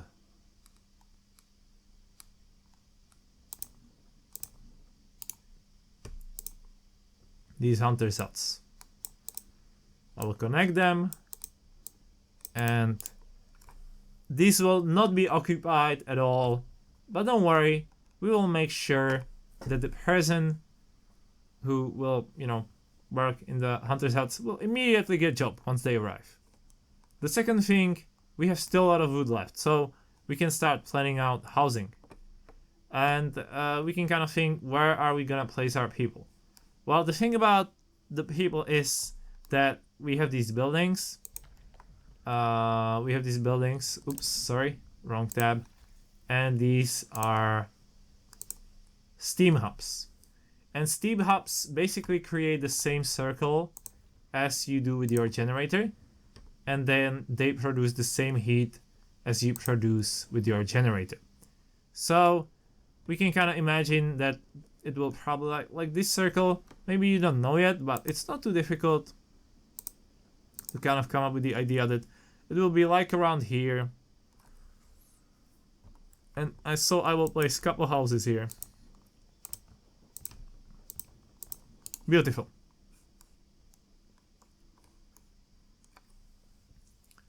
So I will have housing for 60 people if they come, and those 60 people can immediately go to hunt something for themselves to eat. Also, thanks to soup, we have so many rations. We're not at all at the risk of getting sick and getting hungry.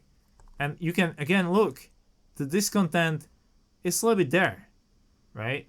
But that's mostly because, well, they didn't have time to eat. But you will see immediately that people will be a little bit pissed about the soup. They will say, shitty food. It will be there, I promise. But it's fine, because I used it as a resource. Because at the end of the day, it doesn't matter if discontent is halfway there or there, as long as it's not full, right? We can kind of utilize this as a resource. And one thing that you may have noticed is that this is pretty relaxing city building right now. Because as you can see, we have this beautiful law here, which the game suggests that you should do emergency shift. And then 14-hour shifts. We're not using it at all. And on normal, you definitely don't need to use it at all. So that's kind of a nice little thing to have. So anyway, we're heating up our homes, and nobody's falling ill, which is really weird, suspicious. But it's probably because I'm used to play on harder difficulties, so maybe I overestimated how important it is to have medical post on this difficulty, or rather overcrowding. You have to have medical post, but overcrowding maybe wasn't that much of a priority on normal. That's probably because I'm playing on extreme, so I'm not bragging, I'm just saying on extreme it's absolute necessity, and usually on extreme at around this time I would be running 2 medical posts and they would probably be full. So yeah.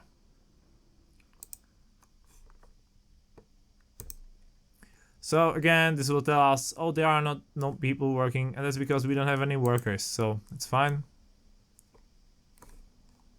And we also have 1 worker, 1 child. Oh, 1 child is not working. I will place you here.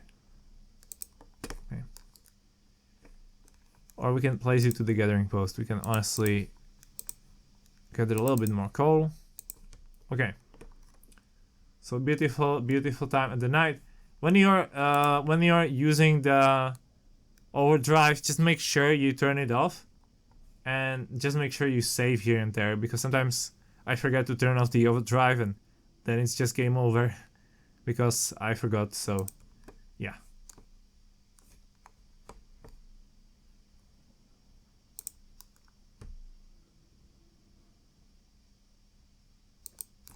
And soon, once we are done with research, we'll talk a little bit about some strategic segments, a little bit more overall strategy. But right now, we're not ready yet. So yeah, people are a little bit, you know, reluctant to eat. So it's kind of weird. It's probably the soup probably tastes pretty shit when that one child cooks it. Oh.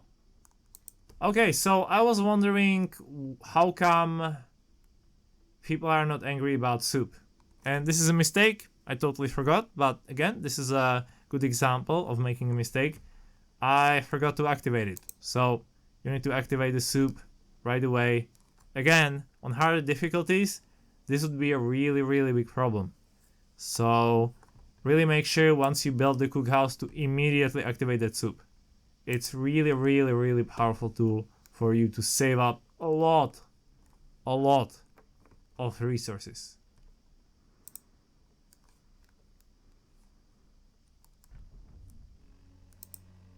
Okay, and now it's work time. So we turn off the overdrive. We don't need to heat homes anymore. People should be at work.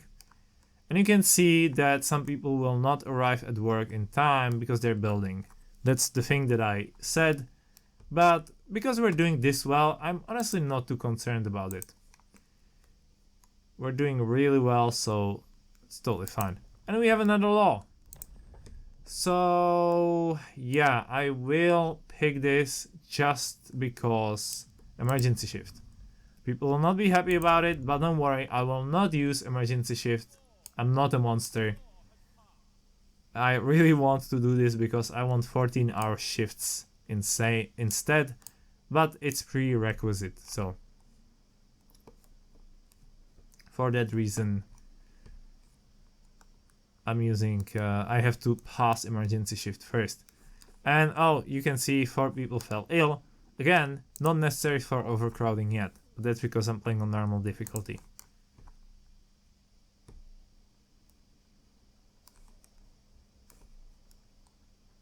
So we're not gathering much coal now, and I'm not too concerned.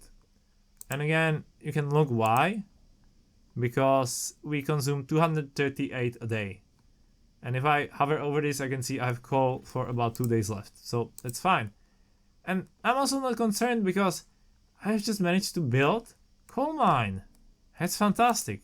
So I can build a single coal mine which will produce just enough coal for me to not feel pressured at all. So, you know, you can totally see that I skipped over some things that may look important, but they are not, and I'm doing really well. And that's sort of the thing that you want to do when choosing your laws and your research, right? So this is kind of the point where I'm going to be spoiling a little bit more about the game. Not yet, but soon. So just so you know, I will do a couple more researches. I will probably skip time a little bit, and then I will see you and I will talk a little bit about other things. So for now, see you and see you in the future. Okay, now we are going to talk about how to set up your city. So this is another big lesson. I'm getting a little bit more into spoiler territory, but this one is still fairly early in the game. And again, it's about planning. So how do I plan my city layout in order for it to be the most effective? You can already see some beginnings, and you can see we have hunters huts here, we have some commerce centers here, here, and here growing up, and you can see that we have a little shanty town over here. So this can already give us kind of idea what I'm trying to do. But basically, there are three main kind of type of areas that you're going to build. And the reason why I'm talking about it now is because we have researched successfully Steam Hub. So we will talk about Steam Hubs first before I actually get to explain. So Steam Hubs are placed on the roads, on these green dots over here, and what they allow me to do is that they heat the area the same way as the main generator does. It costs some additional coal, naturally, but it's basically a fundamental thing for you to do in order to be doing well in Frostpunk. But the reason why I researched the heaters first is because, you know, you can just place building literally anywhere and turn on the heater and it's going to work. But eventually you will have to stack these effects. But more importantly, Steam Hubs are necessary to heat homes at night, because the generator range, as we can see, it's very small, so we wouldn't be able to fit any more people. And that's why I told you that, well, don't bother with building Scout Beacon, it's getting built right now, just yet, because that will bring in more people, and I knew that I wouldn't have any space to actually put them in, because they would kind of freeze at night and die, and everybody would panic and we would lose. So I already planned out this little area to be the next place for the people to live in. So I will try to cover it as well as possible. And I'm sort of thinking like here, this sounds fine. So I will click it and it will build a Steam Hub. And same I want to do with some of the worker areas. But again, think about it in terms of, well, do I need it right now? Because, for example, I'm not working with anybody in these steelworks, and I know that if I would turn the heater on, it would be yellow. So that's pretty good. Also, we have coal mine, and we're doing really well on coal. So you can totally see that I do not need to build second Steam Hub yet. However, I can show you where I would put these Steam Hubs later down the line. So this Steam Hub I would place around here. You can see that I should have probably placed the second research center a little bit more here.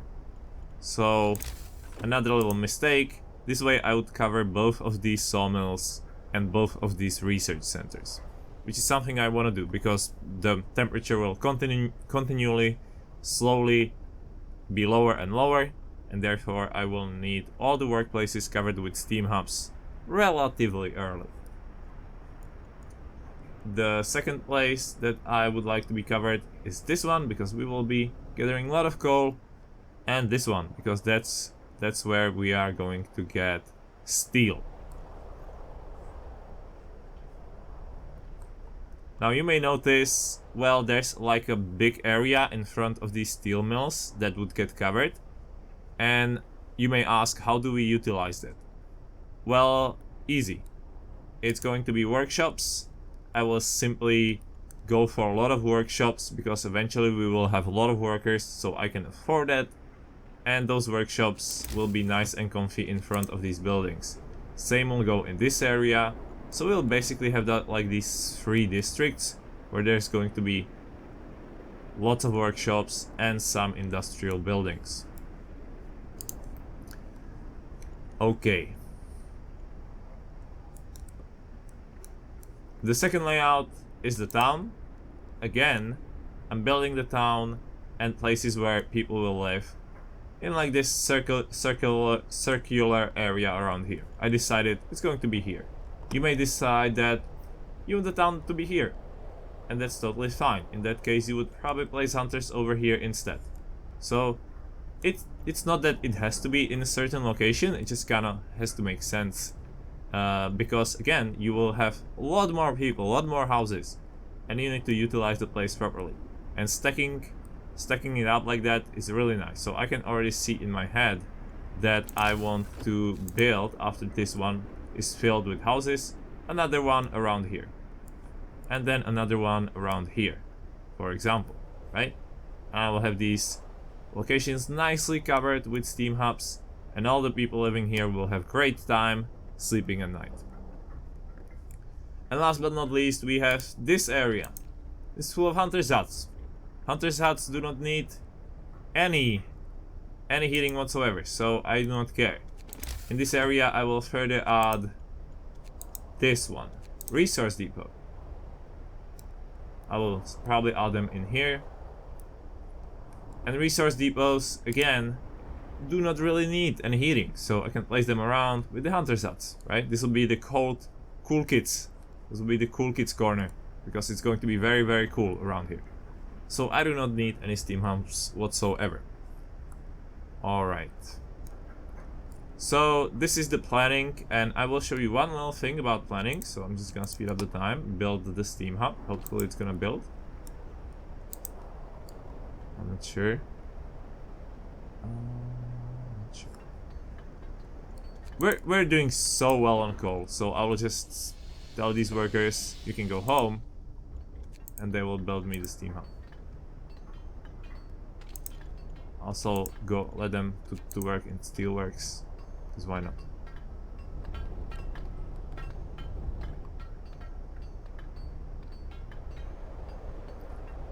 So, you know, I will shift them immediately to produce some steel temporarily, but obviously we want this building of coal mine to work almost all the time. Right now we're doing really, really well on coal, so it's fine.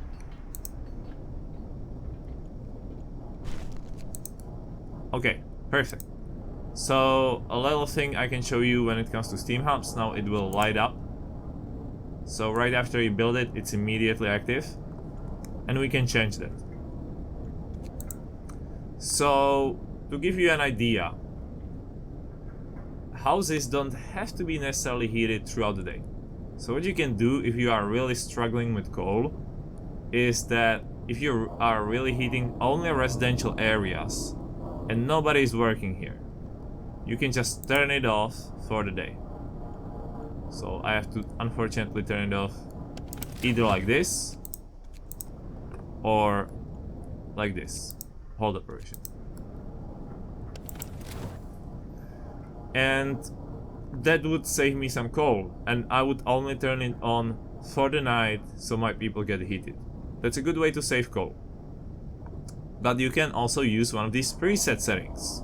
Now, because I do not have any of these steam hubs in the industrial areas, those are kind of useless, but basically they take account for different working hour schedules. So I can just place one here, and because I know that we are working from 8 to 6, I would also click on this setting from 8 to 6 on the steam hub, and the steam hub would turn on only for these necessary hours.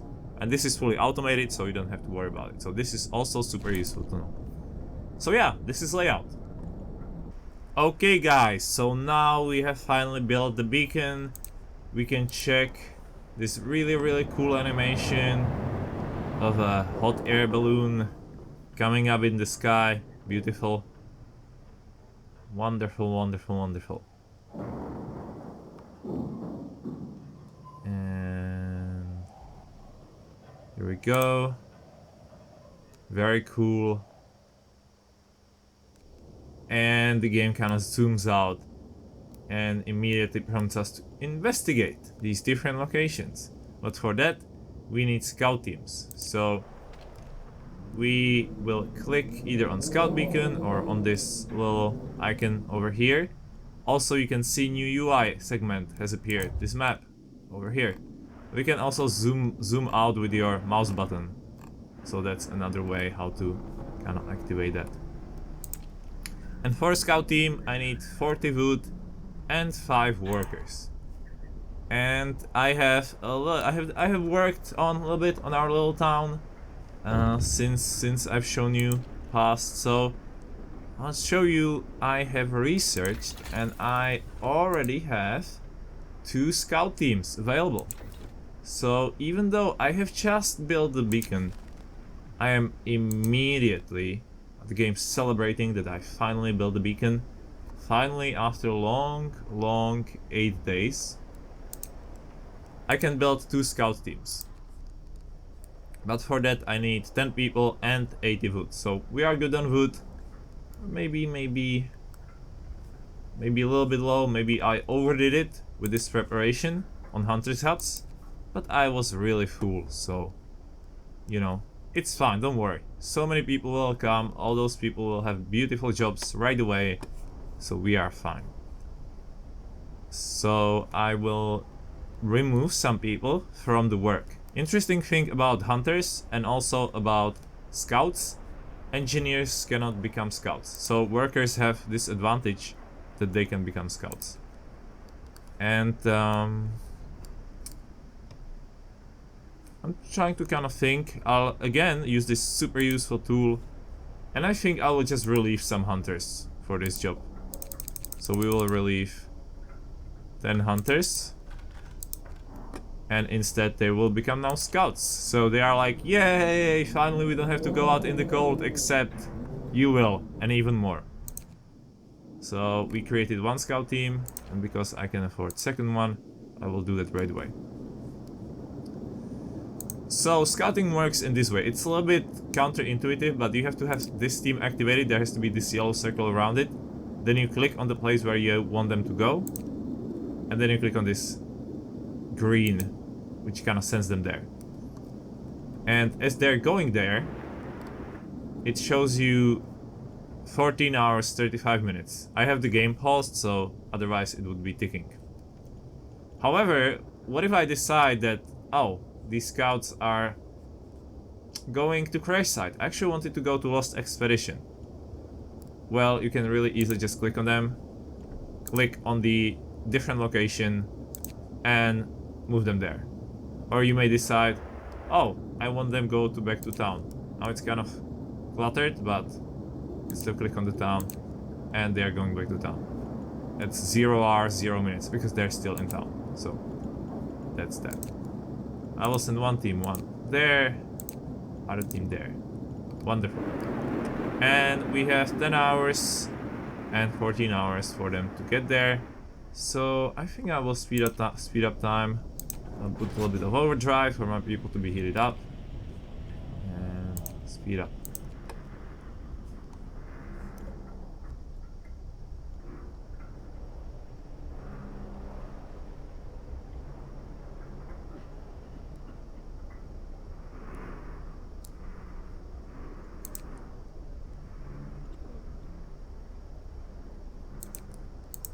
Turn off the overdrive. And we're still doing so well on coal because I've been preserving a lot, so I don't really need to mine yet. But that's that. I know, because I have played this game, right? So I know a lot of things that you wouldn't know. So your situation probably wouldn't be that good. And that's fine, that's totally expected. I was struggling too. I had to restart. The first time I played on normal, I had to restart around 3 times to figure even the basics. That's the fun of this game. It's turned off. Okay, now it's cool. So my guys are just working, doing whatever. That's great. Unfortunately, if you can see, I cannot speed up when I'm at the map, so I have to be in town. So I cannot show you like a time lapse of my guys moving around. Instead, I have to wait here very carefully. Compound depleted. Oh yeah, so these children have finished their jobs, so I'll just move them here very quickly. You know what? Doesn't matter. We'll give our children off time because I'm a nice guy. So no, actually, I'll put them in the kitchen. Just kidding. Okay, perfect. But let's look at scouts. Let's not get distracted. And we have our scouts who have arrived to the location. So let's see. Oh, it's these scouts. It's these scouts over here. And you can see they have like this waiting line again. So sometimes you will not know. The game doesn't really give you a good idea which scouts are which. So just click on the scouts based on the description here. And I will click explore, what it's gonna do. And we have found some people. And we have 2 choices. One is escort the survivors to the city. and one is send these survivors to the city. So sending them basically means we may lose some people. And honestly, I'm doing really well, so I can just escort them. So it's fine. So we will escort them, and my scouts will automatically kind of deliver them to the town. So it will take 5 hours for them to get with those people to the town.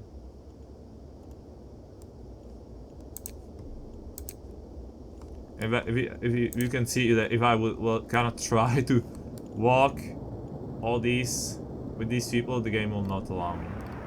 So this is kind of locked in. Okay, let's see what the second scouts find. So speed up the game again. We have a law. You know what? I'm just gonna pass something real quick. Public house. We'll pub because our city is looking really good and it really needs a pub. Oh, people are so excited. I'll be too. Alright, we have made another research. We're already at level 2. Can I afford Outpost Depot? I can, so I'll do that right away. Even though I'll do generator power upgrade just because it's a little bit safer.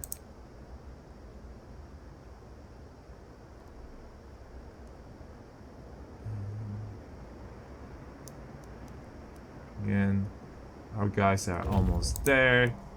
Wow, voila. And you can see that we have actually found crash site. And crash site gives me wood and raw food. Very nice. How much? We will see. 143 and 76. So you can see it's really beneficial. And the reason why is that the game's basically trying to offset that you spend so much time scouting for things.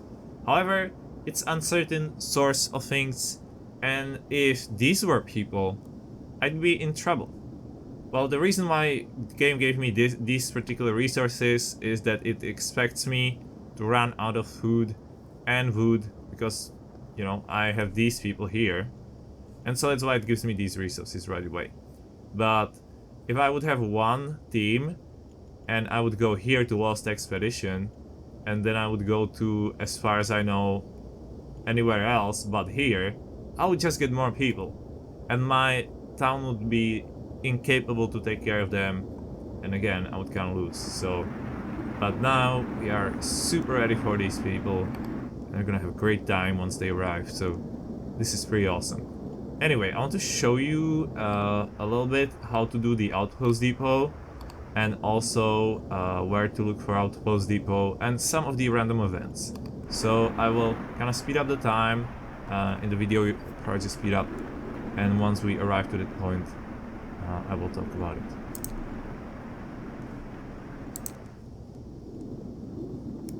Oh, one thing real quick, I can immediately take these people who have just found the resources and send them to another place. You don't have to send them right back. That's also very important. So if you get a lot of resources, you can just stack them infinitely. These guys are just monsters. They can carry all the resources they find, and that's fantastic. So I can just keep exploring. I don't need those resources right away. Sometimes when you find resources that you are really in need of, you want to return to town right away so you can use them. But right now we don't need it, so we will move these guys. Again, I will click on this location, choose the scout team, and boom. And they're going to observatory. Okay, speed up time.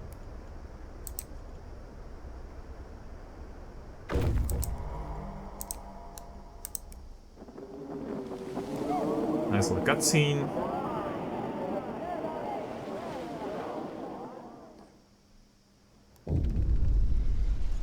See, they are fine. Like, they were 8 days out there, but they're totally fine. And immediately I will make sure I put them to work. So I'll take these workers. We need, if I can see, I'm really doing well on coal. It's because I've been saving up. We will need these. I can also place 10 on this. And I can play the remaining 2 for this location, for Hunter's Hut. That's kind of fine. I could build a gathering post for children here to kind of get this remaining coal. I guess I will. Why not? Maximize my stuff. So, we'll do gathering post. But most importantly, I will clean it up and I will have place for buildings. This is one thing with those files, is that you want to clean them up. So you have place for buildings there. This gathering post will be dismantled. Okay.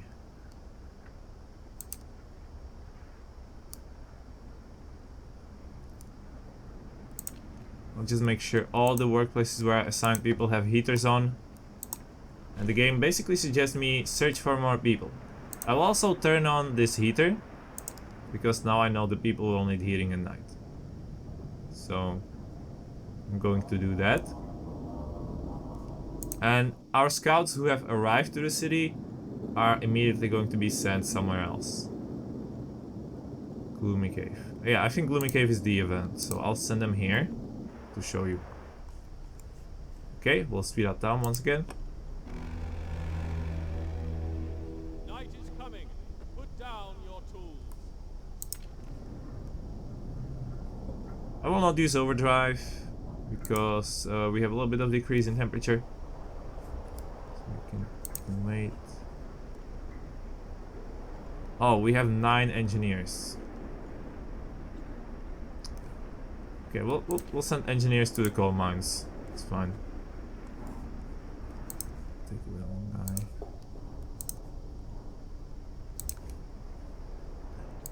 But basically at this point, again, we're doing super well. So I'm really comfortable. But at this point, I would probably suggest that if you have some engineers to spare, you build a turret research center. You know what? I'm just going to do that. I'm gonna spare no expense. I'm gonna build 2 more research centers. Just because, yeah?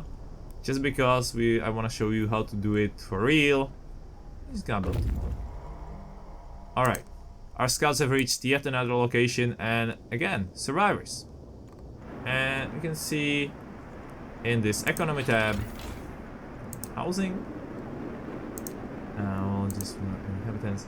We still have 2, 5, 8, so we have 10, 15, we have 25, oh here, vacant beds, 25 vacant beds. Therefore, I'm super comfortable, even with all these people who have just arrived. We have also all the food rations in the world, so we're totally fine. And so we'll just see these survivors, and just about right amount. In the worst case, I would just have to build two tents or 1 tent. So I will just escort them.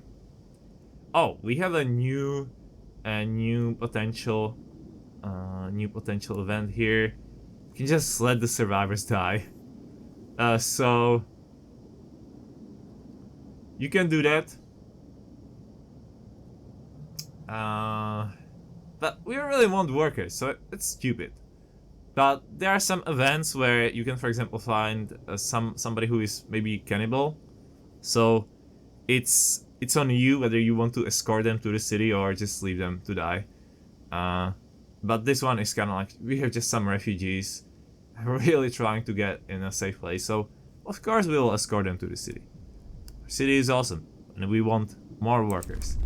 And we can see we have 18 engineers with them. So that's awesome. And you can see our scouts didn't throw away all the resources. They still take them with them. But now they're escorting them back to the city. So it's really good. Just going to make sure you are fine. So again, a good tip, you can see whether this heater will heat the house. If it's active, it's basically white. If I would place it anywhere else, it's all of a sudden it's not white. So this way I can totally see whether I can build more buildings here for them to be heated. Also, you can see I made a little bit of a mistake. So I messed up the road a little bit. So I would probably want to rebuild that later, so it fits a little bit more. But for now, you can place 2 houses here, just connect them. And yeah, And we continue. Are we overdriving for the night? I would overdrive, so... No, I didn't want to overdrive because our temperature is going down, so we want to cool down the reactor. Alright, very awesome. So, I'm just gonna go show you real quick the event. Again, speed of time. More laws. Honestly, at this point, you know what? This one is really great. Moonshine. That basically reduces most negatives from soup. So, you know, again, maybe you are against alcohol, so maybe you don't want to do that, and you don't really have to. We're doing great, but you know what? I'll put a little bit of moonshine into the soup, because why not, right?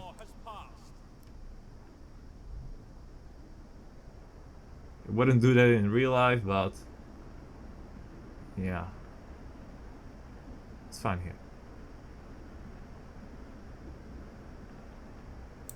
Okay. We are going to check our production, because right now we're going to increase the steam level eventually. I can say we're still fine on production. Also, we have good amount of coal. But keep in mind that with my current production, it tells me I have about 2 days worth of coal. But the moment I turn it on level 2, I'm gonna have 1 day worth of coal, because it will double the consumption. So that's that. Work time. Get back to work. So we don't have... We have these engineers here working. But I will wait for these engineers to come in, so I will not employ these places yet.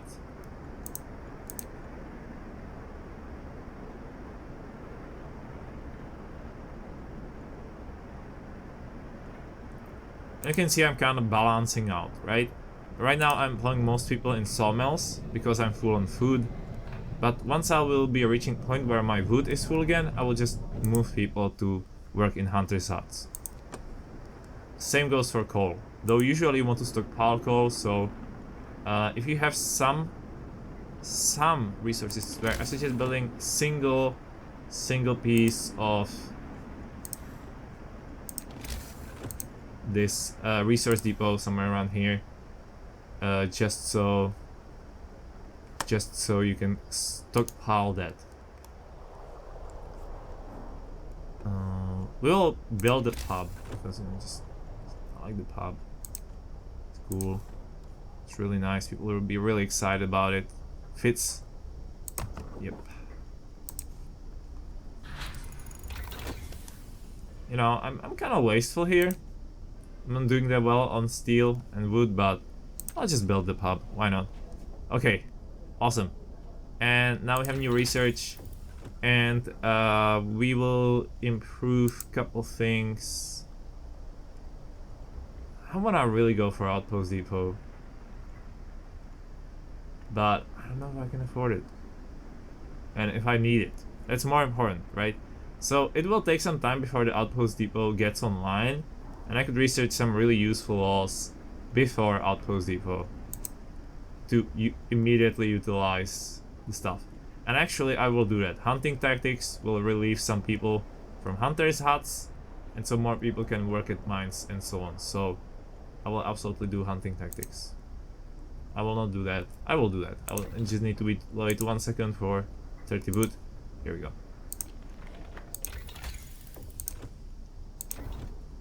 Okay. So that's the thing with the research. You kind of want to have a reserve for your research. And because I decided that I really want that pub, but I don't need it, I just wasted some of the resources which could have stopped my research for, I don't know, several hours even. And so you want to think about it, kind of plan ahead. Game kind of goes like, oh, we're out of wood, but don't worry, we have 2 working sawmills. Again, I can check my economy and see we're doing 136 a day. We're totally fine. Just so fine. Okay, we're finally getting to the point where our scouts are gonna reach something, so I'm gonna show you some events. Just gonna quick save real quick.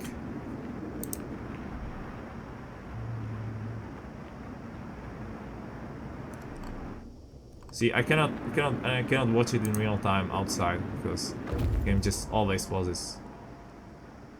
Yeah, so first we have more people have arrived, right? So we will immediately place them in the working spots.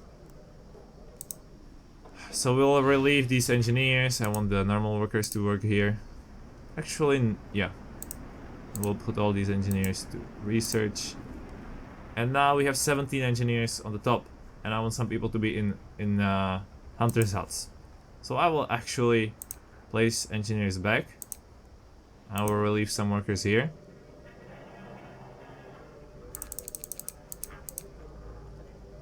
Because I don't have use for them, and I can immediately start hunting with these guys. So that's really great. Because these people will definitely need food. I'm doing extremely well on food right now. But that's gonna get worse later. We'll also use all these children. Kinda work in this gathering post. Turn the heating on. Always want the heating on for the children. And this gathering post has also managed to gather everything. So we'll just dismantle that. Alright. But what we really want to look at are these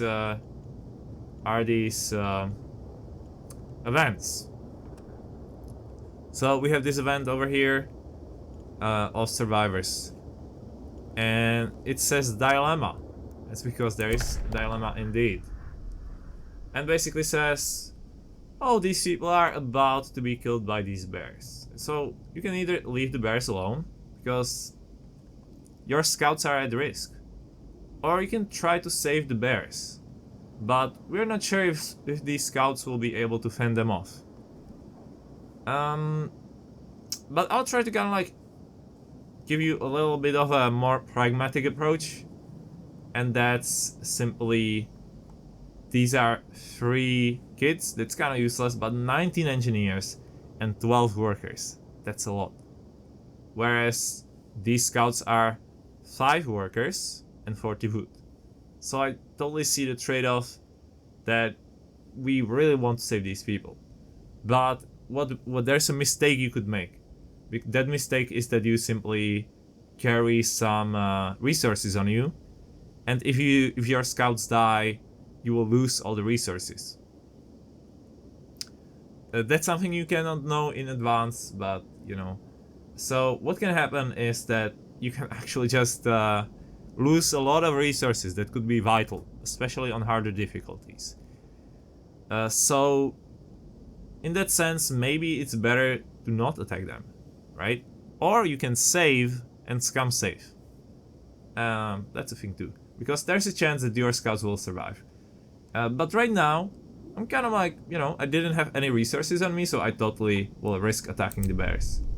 And when our scouts attacked the bears, the people in the cave joined them, and together they drove the beasts away. Beautiful, so I got lucky, my scouts survived, and my scouts are going to escort these people to the town. So that's wonderful. The people who arrived to the town are now going to go here.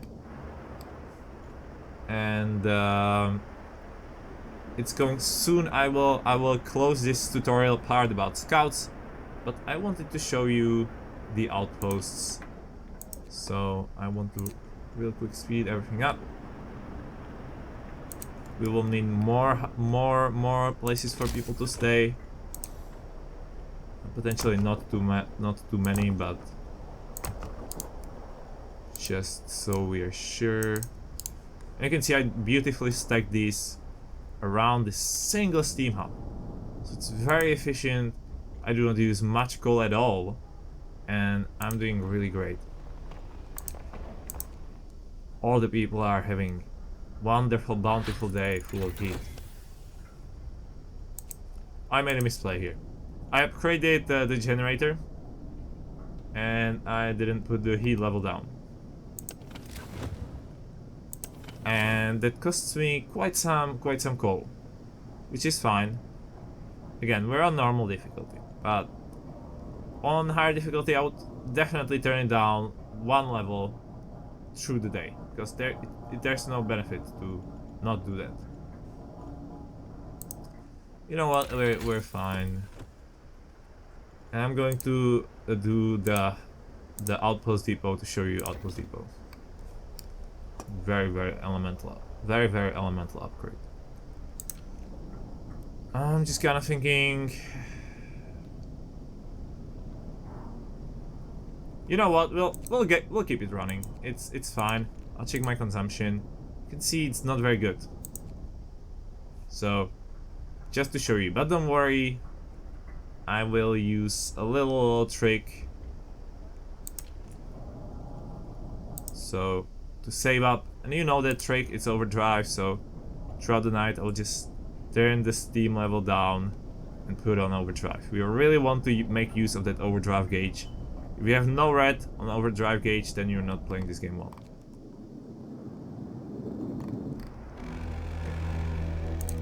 Speed up the time. And I will just put on overdrive, reduce the steam level. That's simple. So we'll save up a lot of coal. Oh, and I forgot to build fighting arena. So this is a great example of somebody not fulfilling their promises. And they are really mad about it. Oh no. That's fine. Because I'm doing really well, so it's totally fine. Should I build it yet? Probably yes. It will still allow me to reduce this content. So we'll place it like in a way where it can affect as many people as possible. And you know what? It's fine. People are a little bit mad. Really wanted the fighting arena. I mean, they got pub, but at least the pub really made them happy. So that's pretty awesome. And we have more people who have immediately returned with way many more folks working. So we are going to place as many hunters ASAP. Alright, another hunter crew. And you can see these hunter crews immediately gave me a lot of workers back. So that's awesome because I can really, yet again, improve my food. Because we have improved food in 3 ways now. We have soup. We have soup saves me raw food. We have hunter's gear, which was our second upgrade in the research, which allows us to gain way more raw food. And now we only need 10 people to get that raw food. So it stacks up, and my food situation is really good. So you can totally see how this little upgrade was very, very useful. Whereas if I went for gathering, I've already gathered almost everything except these 2 piles. And it wouldn't be beneficial to me at all. It would be a useless upgrade. It would waste my upgrading time. And again, on harder difficulties, I would have no time to upgrade everything I want. You really have to kind of build the necessary stuff only. Okay.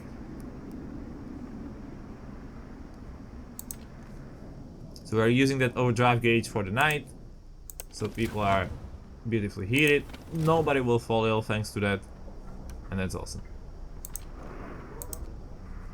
Our scouts are waiting. Yeah, because they want orders. So what will happen, and if you do this strategy, is that since you have 2 scouts, right away we have no targets, but we can actually strategically send our scouts to the same spot that the other scouts. And what it's gonna do is that these scouts are going to wait at this place, and once we arrive to this place, it will discover new places, and they will have shorter route to those places.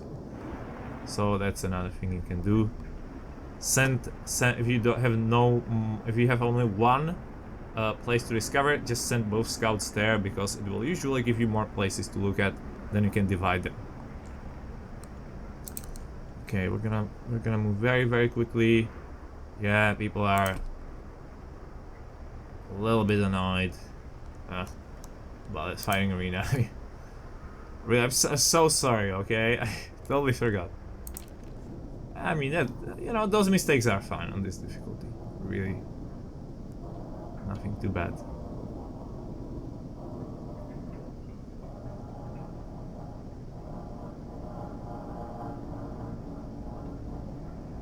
That's why it's so nice. Like, it's like very relaxing once you kind of know what you're doing.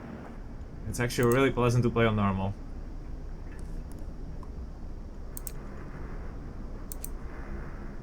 And people are really, you know, like, they're like, fuck yeah, doing great. Alright, so we have more people who have arrived. As you can see, I have so many engineers. And I could boost my research a little bit, which I will do. But I also kind of, I'm kind of feeling... Oh, also make sure the heaters are on, because we have another bump in the temperature. And again, just think about how the game is working out for you. Because you could turn off this steam hub. You know what, I'm not gonna do that because it's barely eating any coal, but what I'm trying to say is that we have level 2 and then we have steam hub technology. So you might think like, oh, it's a really good idea, just place steam hubs here, right? But it will just start eating up your coal. This is our only coal consumption. Okay, and you can see we're still in negative. So I actually do not want to do that, right? You may think like, oh, well, some people will freeze. Yeah, that's fine. We have medical post. In fact, I will build second medical post. I have lots of engineers, and I should have done that a long time ago. Sorry.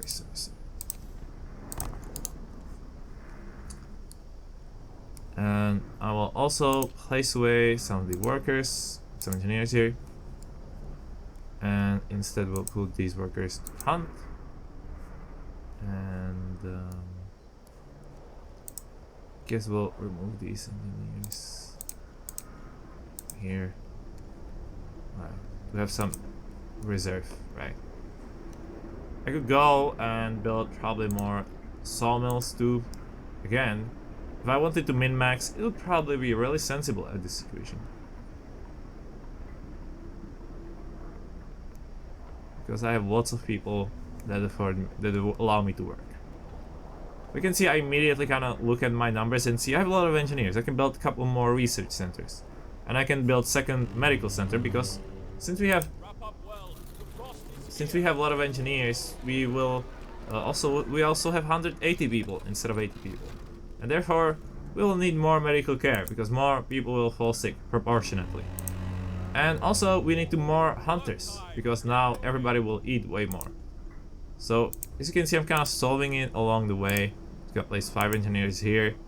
They're kind of like on duty. I actually don't need them yet, but I'll turn off the overdrive. And I'll just keep it at level 1 because our first -40 bump has taught us that we are totally fine if we just work on level 1 and just play around with overdrive a little bit.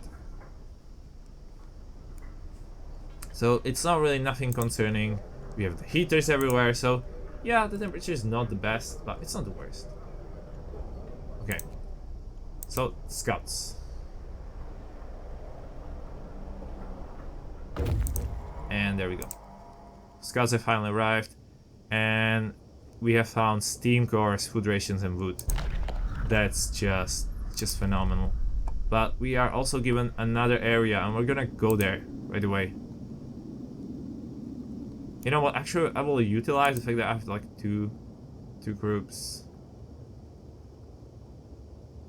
and I will send these scouts with all these resources back, and this group will be there. So that's the thing. What I did there. You can see I have totally no problem catching up with the game, because the game expects you to have one scout team, but the one scout team costs you so much that your economy will be slowed down. But because I have waited and I started immediately with 2 scout teams, I managed to catch up incredibly quickly. But now we have also the economy build up, which is fantastic. And we're doing really great.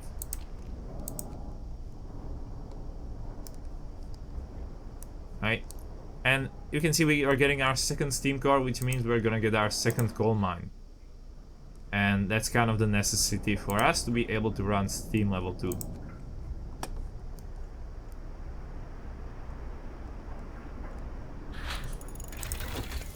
Alright.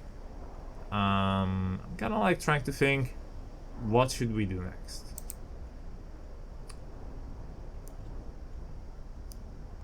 Since we're using heaters so much, why not improve the heaters? That's a great upgrade, see? And I have postponed yet once again the steam hubs, because I don't need them for the working places. I'll just have heaters on. Though eventually, keep in mind they will become less effective than steam hubs. Steam hubs are much better because they eat 1 coal per hour, and steam hub would eat 3 coal per hour. So just keep that in mind. But I'm doing that because, you know, I am going to build second coal mine, and I can afford it. That being said, if you probably min-max on harder difficulty, this wouldn't be a good idea. So you have to think about it this way, right? It's not everything I do is set in stone and everything is very reactive. I'm doing this because I can afford it, but it's not the best play. And I don't really want to do all the best plays either, because I really want you to kind of understand the mentality, and I want you to make the decisions yourself.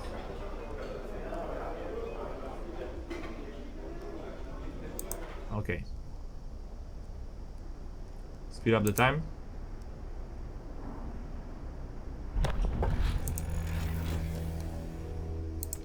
Gather your crew. The shift is ending. Oh, new law. I don't want a new laws, actually. And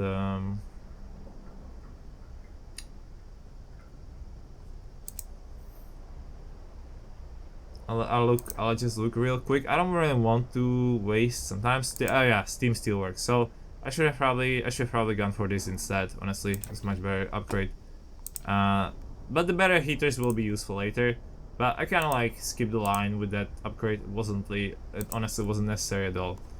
So it was kind of pointless for me to do. Let's check. Is there anybody who's overtime? No. So we can actually put 1 single spot on overtime, and it means we'll get little bonus times in terms of research. That's kind of nice.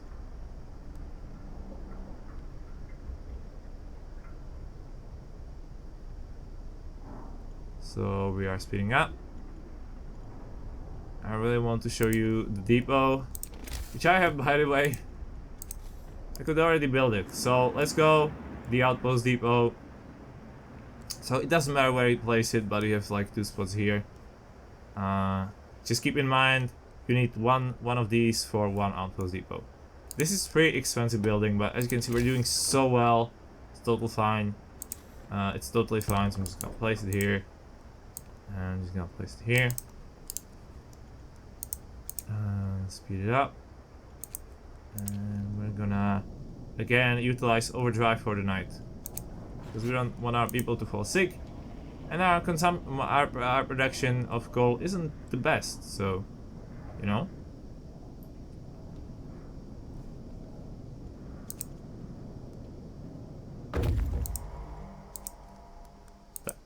Okay, the scouts have returned. They have brought us so much stuff. So, food rations. Now you can see we are at 388 food rations. So the nice thing that the game does, and 411 wood, is that even though we are over the limit, it doesn't destroy the resources. Instead, it just prevents us from building anymore. So I cannot go gain any more food, I can't get any more food rations, because they are at limit. But that's fine, I'll just let people eat them, and I will make use of this wood right away. Because now that we have the second steam core, I can actually create coal mine number 2. So that's really cool. And I will actually start building steam hubs, because we have 76 steel, and we have just used enough steel because we needed to save up the steel for this outpost depot. But now that I saved it up, I'm totally fine. I'm just going to place it here and here, because I don't want the research stations to use heaters, because that uses a lot of stuff, a lot of coal.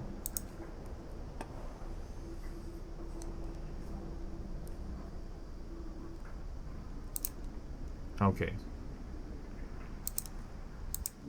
And our guys are waiting again. Again, we have no place for us to go, so we'll just send them again to the vantage point.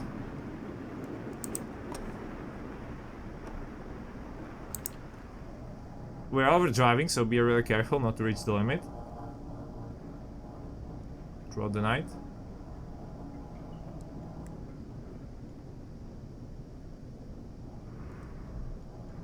Okay. And now we have this outpost. I could establish outpost team, but I don't have any place to place outpost yet, so let's not do that just yet. I'm also keep this heater on, but turn off these heaters, because that will save me a lot of coal. Let's see, this one's not included. And instead I will just place it so it works in the working hours, 8 to 18. I could go 6 to 20, simply because I have this one team who's working overtime. And we can keep the heater on in this one. Same here, we just played it 8 to 18. We also want to make sure we really pump out that coal. So I can just look at the workers, see if somebody to spare. Yeah, I can currently spare a medical post, because like it's not full at all. 3 and voila.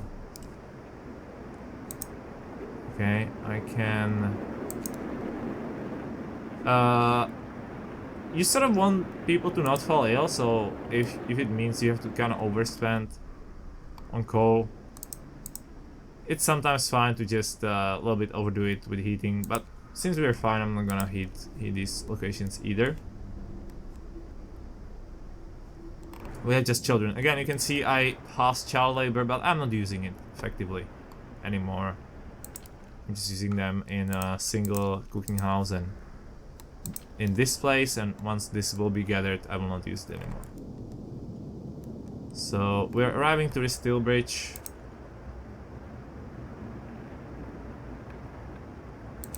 And you see, yeah, we're fine, we're fine.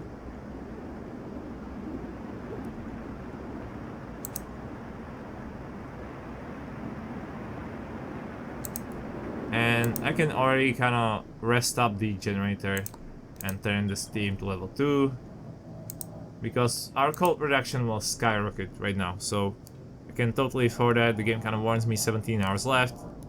I just know that this coal mine will do wonders, so I'm totally fine with that.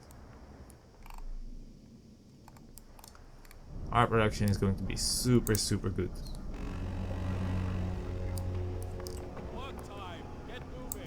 Alright, and again I can sort of optimize, make sure the ill workers aren't there. So I can just display engineers here, displays engineers here, add the healthy ones here.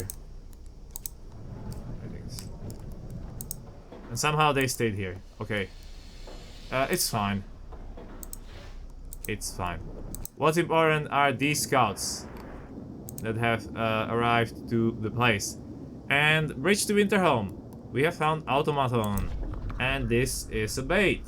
Because automatons are a really powerful tool that will allow you basically just win the game. But right now we could dismantle it and gain 2 cores and 90 steel. And that's a steal of a deal, let me tell you. So I will dismantle that. It's a bait. Honestly, that one automaton will not make much difference. If your city works and you're fine, you can see my city is working totally fine. So I do not really need it, right? So instead, I will just dismantle it. because I will have 2 steam cores. I really want those steam cores, by the way. They are really valuable. And automatons are more of a mid-game transition. We really do not need that. It's a bait. So that one automaton is kind of shit. Even though automatons later down the line are the most overpowered thing. It's just, you know, how you use them. So we'll dismantle that. But I really want to get to weather station right away. I'm pretty sure it's a weather station. And these guys will be sent to large combat. Okay, I really want to show you the outpost depot, so that's why we're dragging this on a little bit. Yeah, now people are going to be a little bit mad about Winterholm. It's not a big deal. Yo, this is by the way not working because we're at full capacity. So I will just show you real quick how to use resource depots. So I will place one here. Hopefully somebody will be able to build it.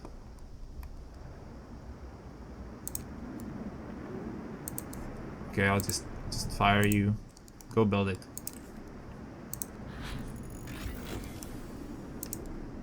And we have also researched advanced steam steelworks. So that will basically double our production of steel. So we are totally good on steel. And we could kind of look at different things that we can do.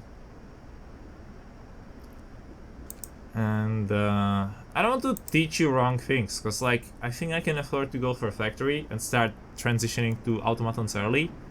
But usually, unless you have this optimized strategy, it will not be possible. And on hard difficulties, it will definitely not be possible.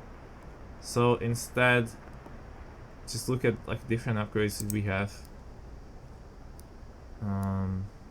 I will research instant wall drill, because wall drill is so powerful that basically up until very late game I will not need any more wood anymore.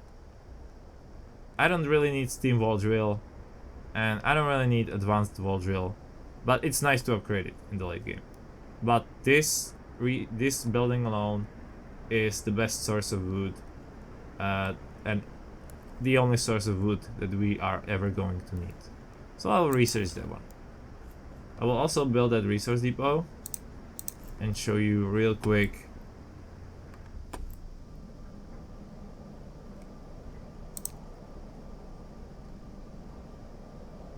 Please guys, build it. Thank you.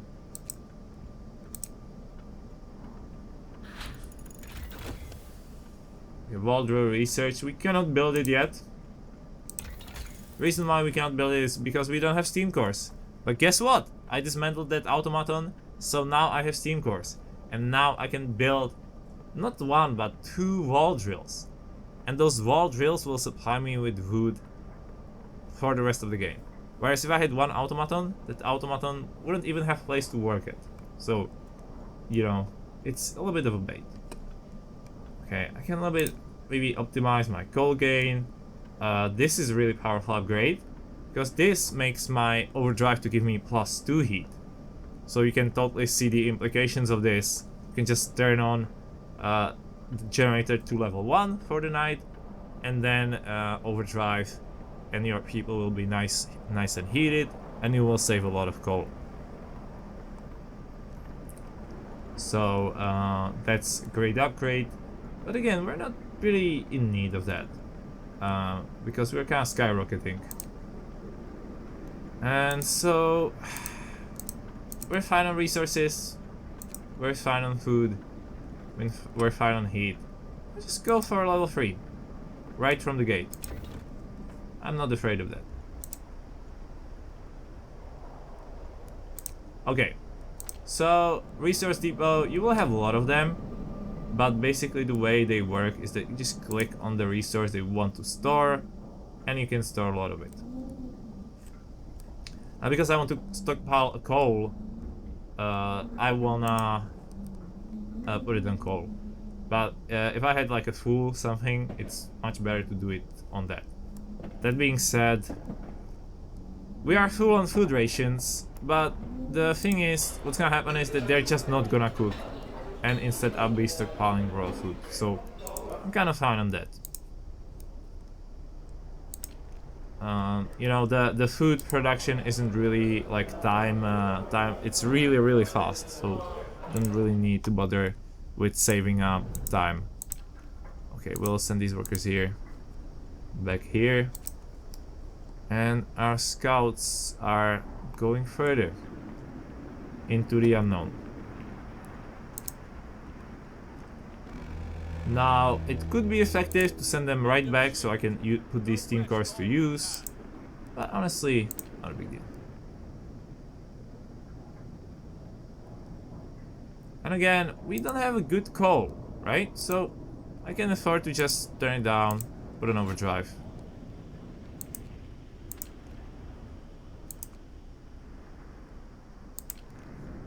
And all of a sudden, we're in green. Just make sure this doesn't fail. As long as it doesn't fail, as long as it's less than 100%, so it's totally fine. So we're at 59. I may have to turn it off earlier, but that's totally good state. I'm doing great. Doing so great. It honestly doesn't feel like this game is difficult, but trust me, it is. I just know what I'm doing, because I have failed many times.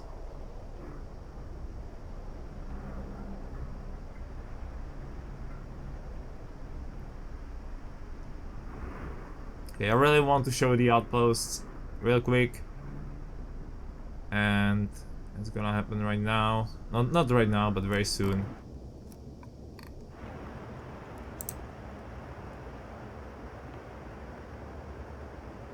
I really apologize, it's kind of dragging out, but you know, it's the game.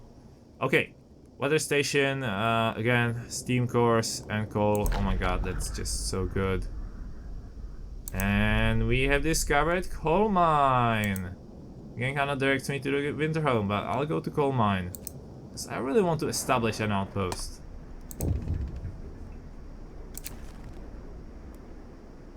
And yeah, everybody's a little bit concerned about another city. Spoiler alert, they're all dead. So, yeah.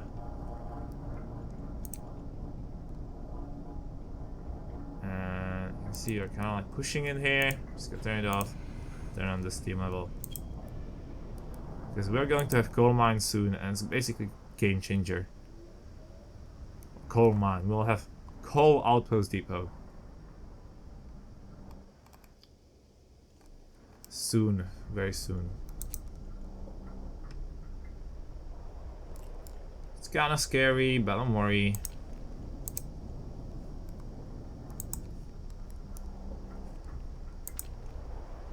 We can decide that just let them work longer hours. Just because. You may be a little worried, so I'll let them work for longer. So this way we should offset our production really easily.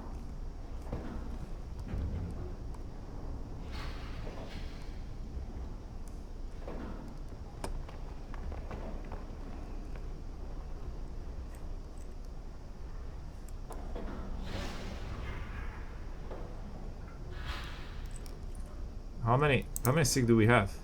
We have 3 sick. Okay, I guess I can try to transfer somebody who's not sick. So who do we have? Yes.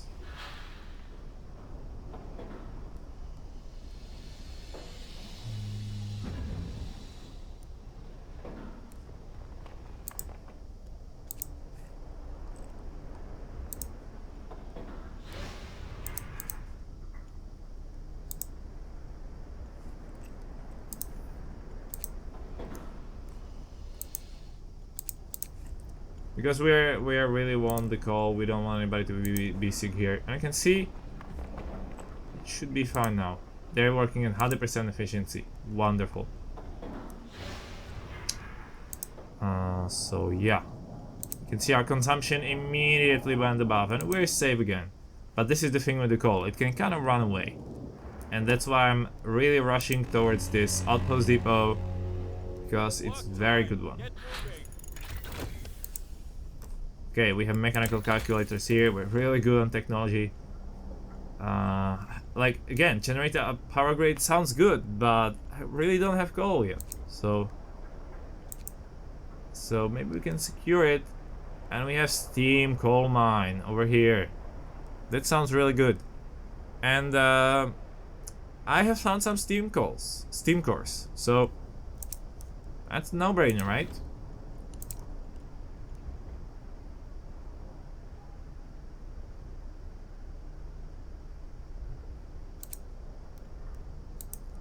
We're almost there.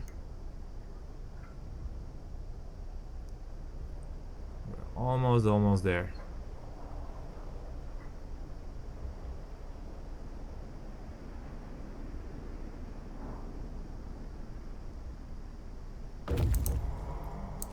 Okay, nice. Let's explore.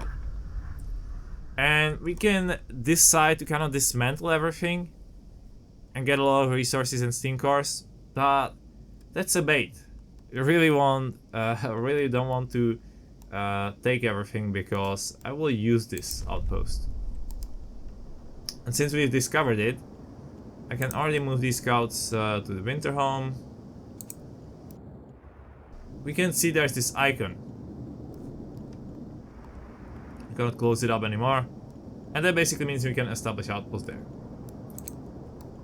So let's gather 10 people.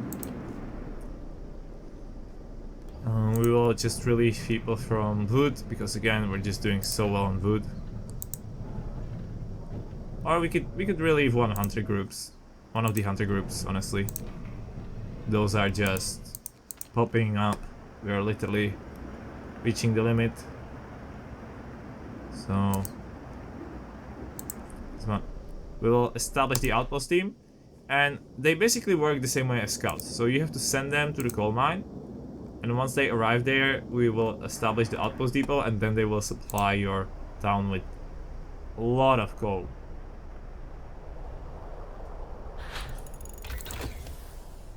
Steam coal mine researched. Again, I cannot do anything with that because we don't have those cores yet.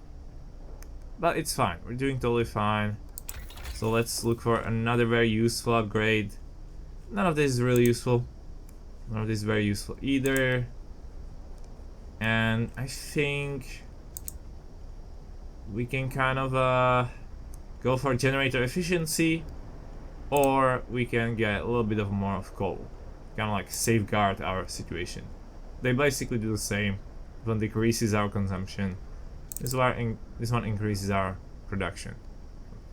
Sort of tit for tat. And what I really want to go for is also another upgrade, which is here, faster outpost teams. So I cannot get it yet. So I can again think about what is it that I need, and we're really at the point where we're really far ahead. I'm really good on food. I really don't need to upgrade food anymore. I'm really good on all the other resources. So I could honestly just go for the difference engine, believe it or not. Because if I look, this will increase my consumption. Right now, heat is not my problem, consumption is. Right? Overdrive couplings could be nice to save up some coal. So this could be pretty nice to... Let's do that.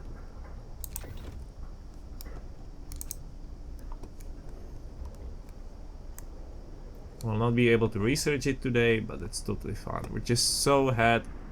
And that's basically because I kind of know what I'm doing. And this is what this game is about. I hope that at this point, everybody who's watching, that you have already finished the game. Because I'm spoiling a lot here. Our scouts have reached the convoy. And we'll escort the survivors. Yep. Just get more people. Very nice. Can check immediately if I have place for them. 7. I don't. I may have to expand my my city part of the town. Oh, I forgot to upgrade. Oops. Oopsie. So you really want to upgrade right away, and a nice thing about upgrading is that workers who are at the workplace will immediately just upgrade the thing, so you can just upgrade at any time. So it's really cool. That was a mistake. That's fine. And again, we can just prepare for more people to arrive. Build.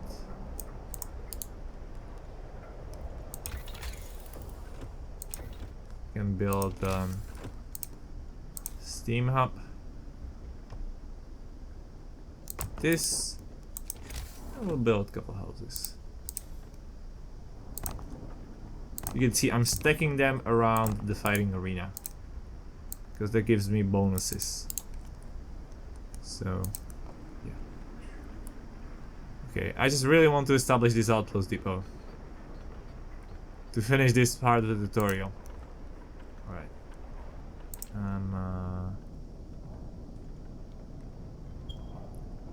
I'm going to...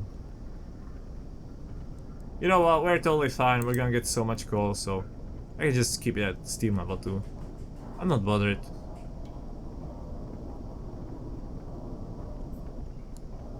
So they're moving. Real quick guys, hurry up. This tutorial is so long already. You need to be faster, guys.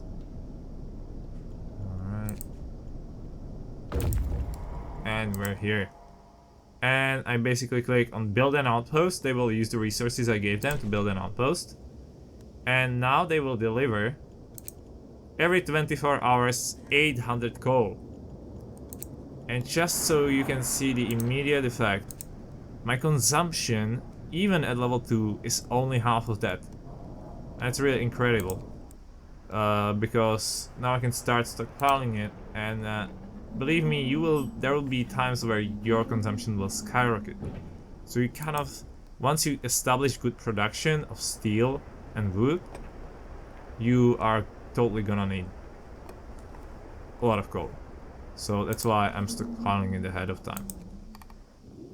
Alright, so now that we've done that, one last little thing.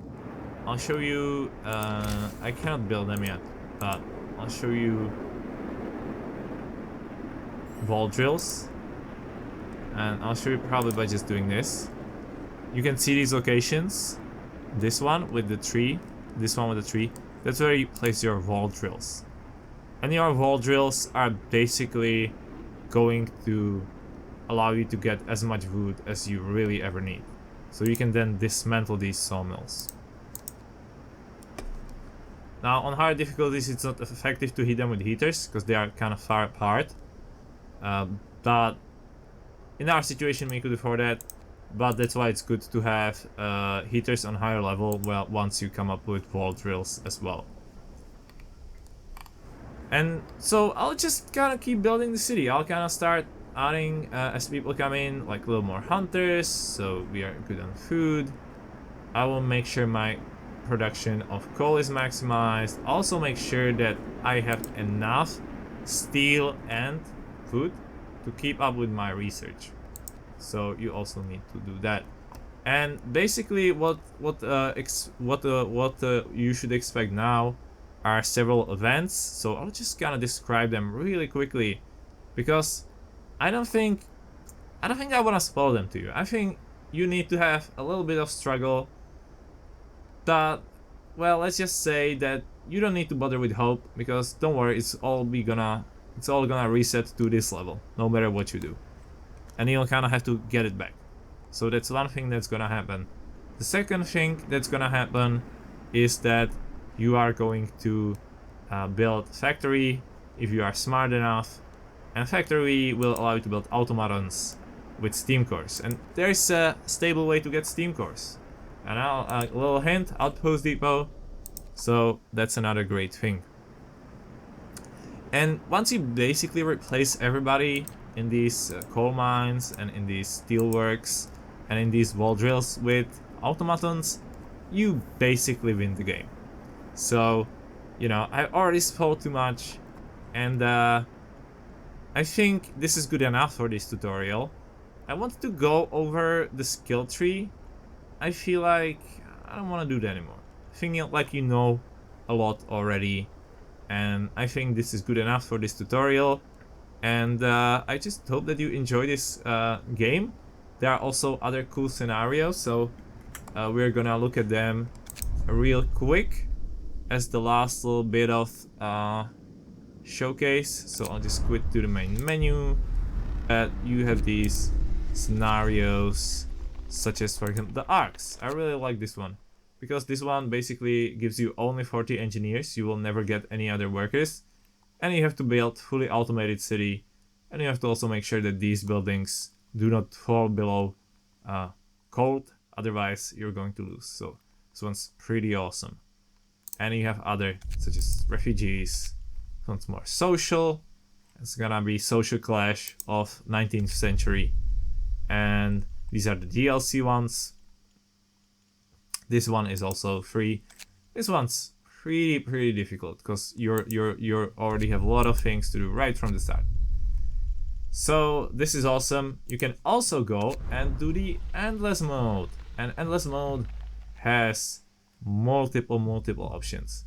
Serenity is, you know, if you just want to build beautiful town, you just pick from many different maps to build on.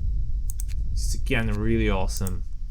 If you pick the builders, it's a little bit with a bit of challenge, and endurance is really if you really want to go for endless and you want to make it difficult. So this is also really awesome if you want to kind of enjoy this game. And that's kind of it from me. I'm just gonna showcase my last for the end. If you want to look at my final days from my extreme run, I'm just gonna let it play. And that's it for me. So see you.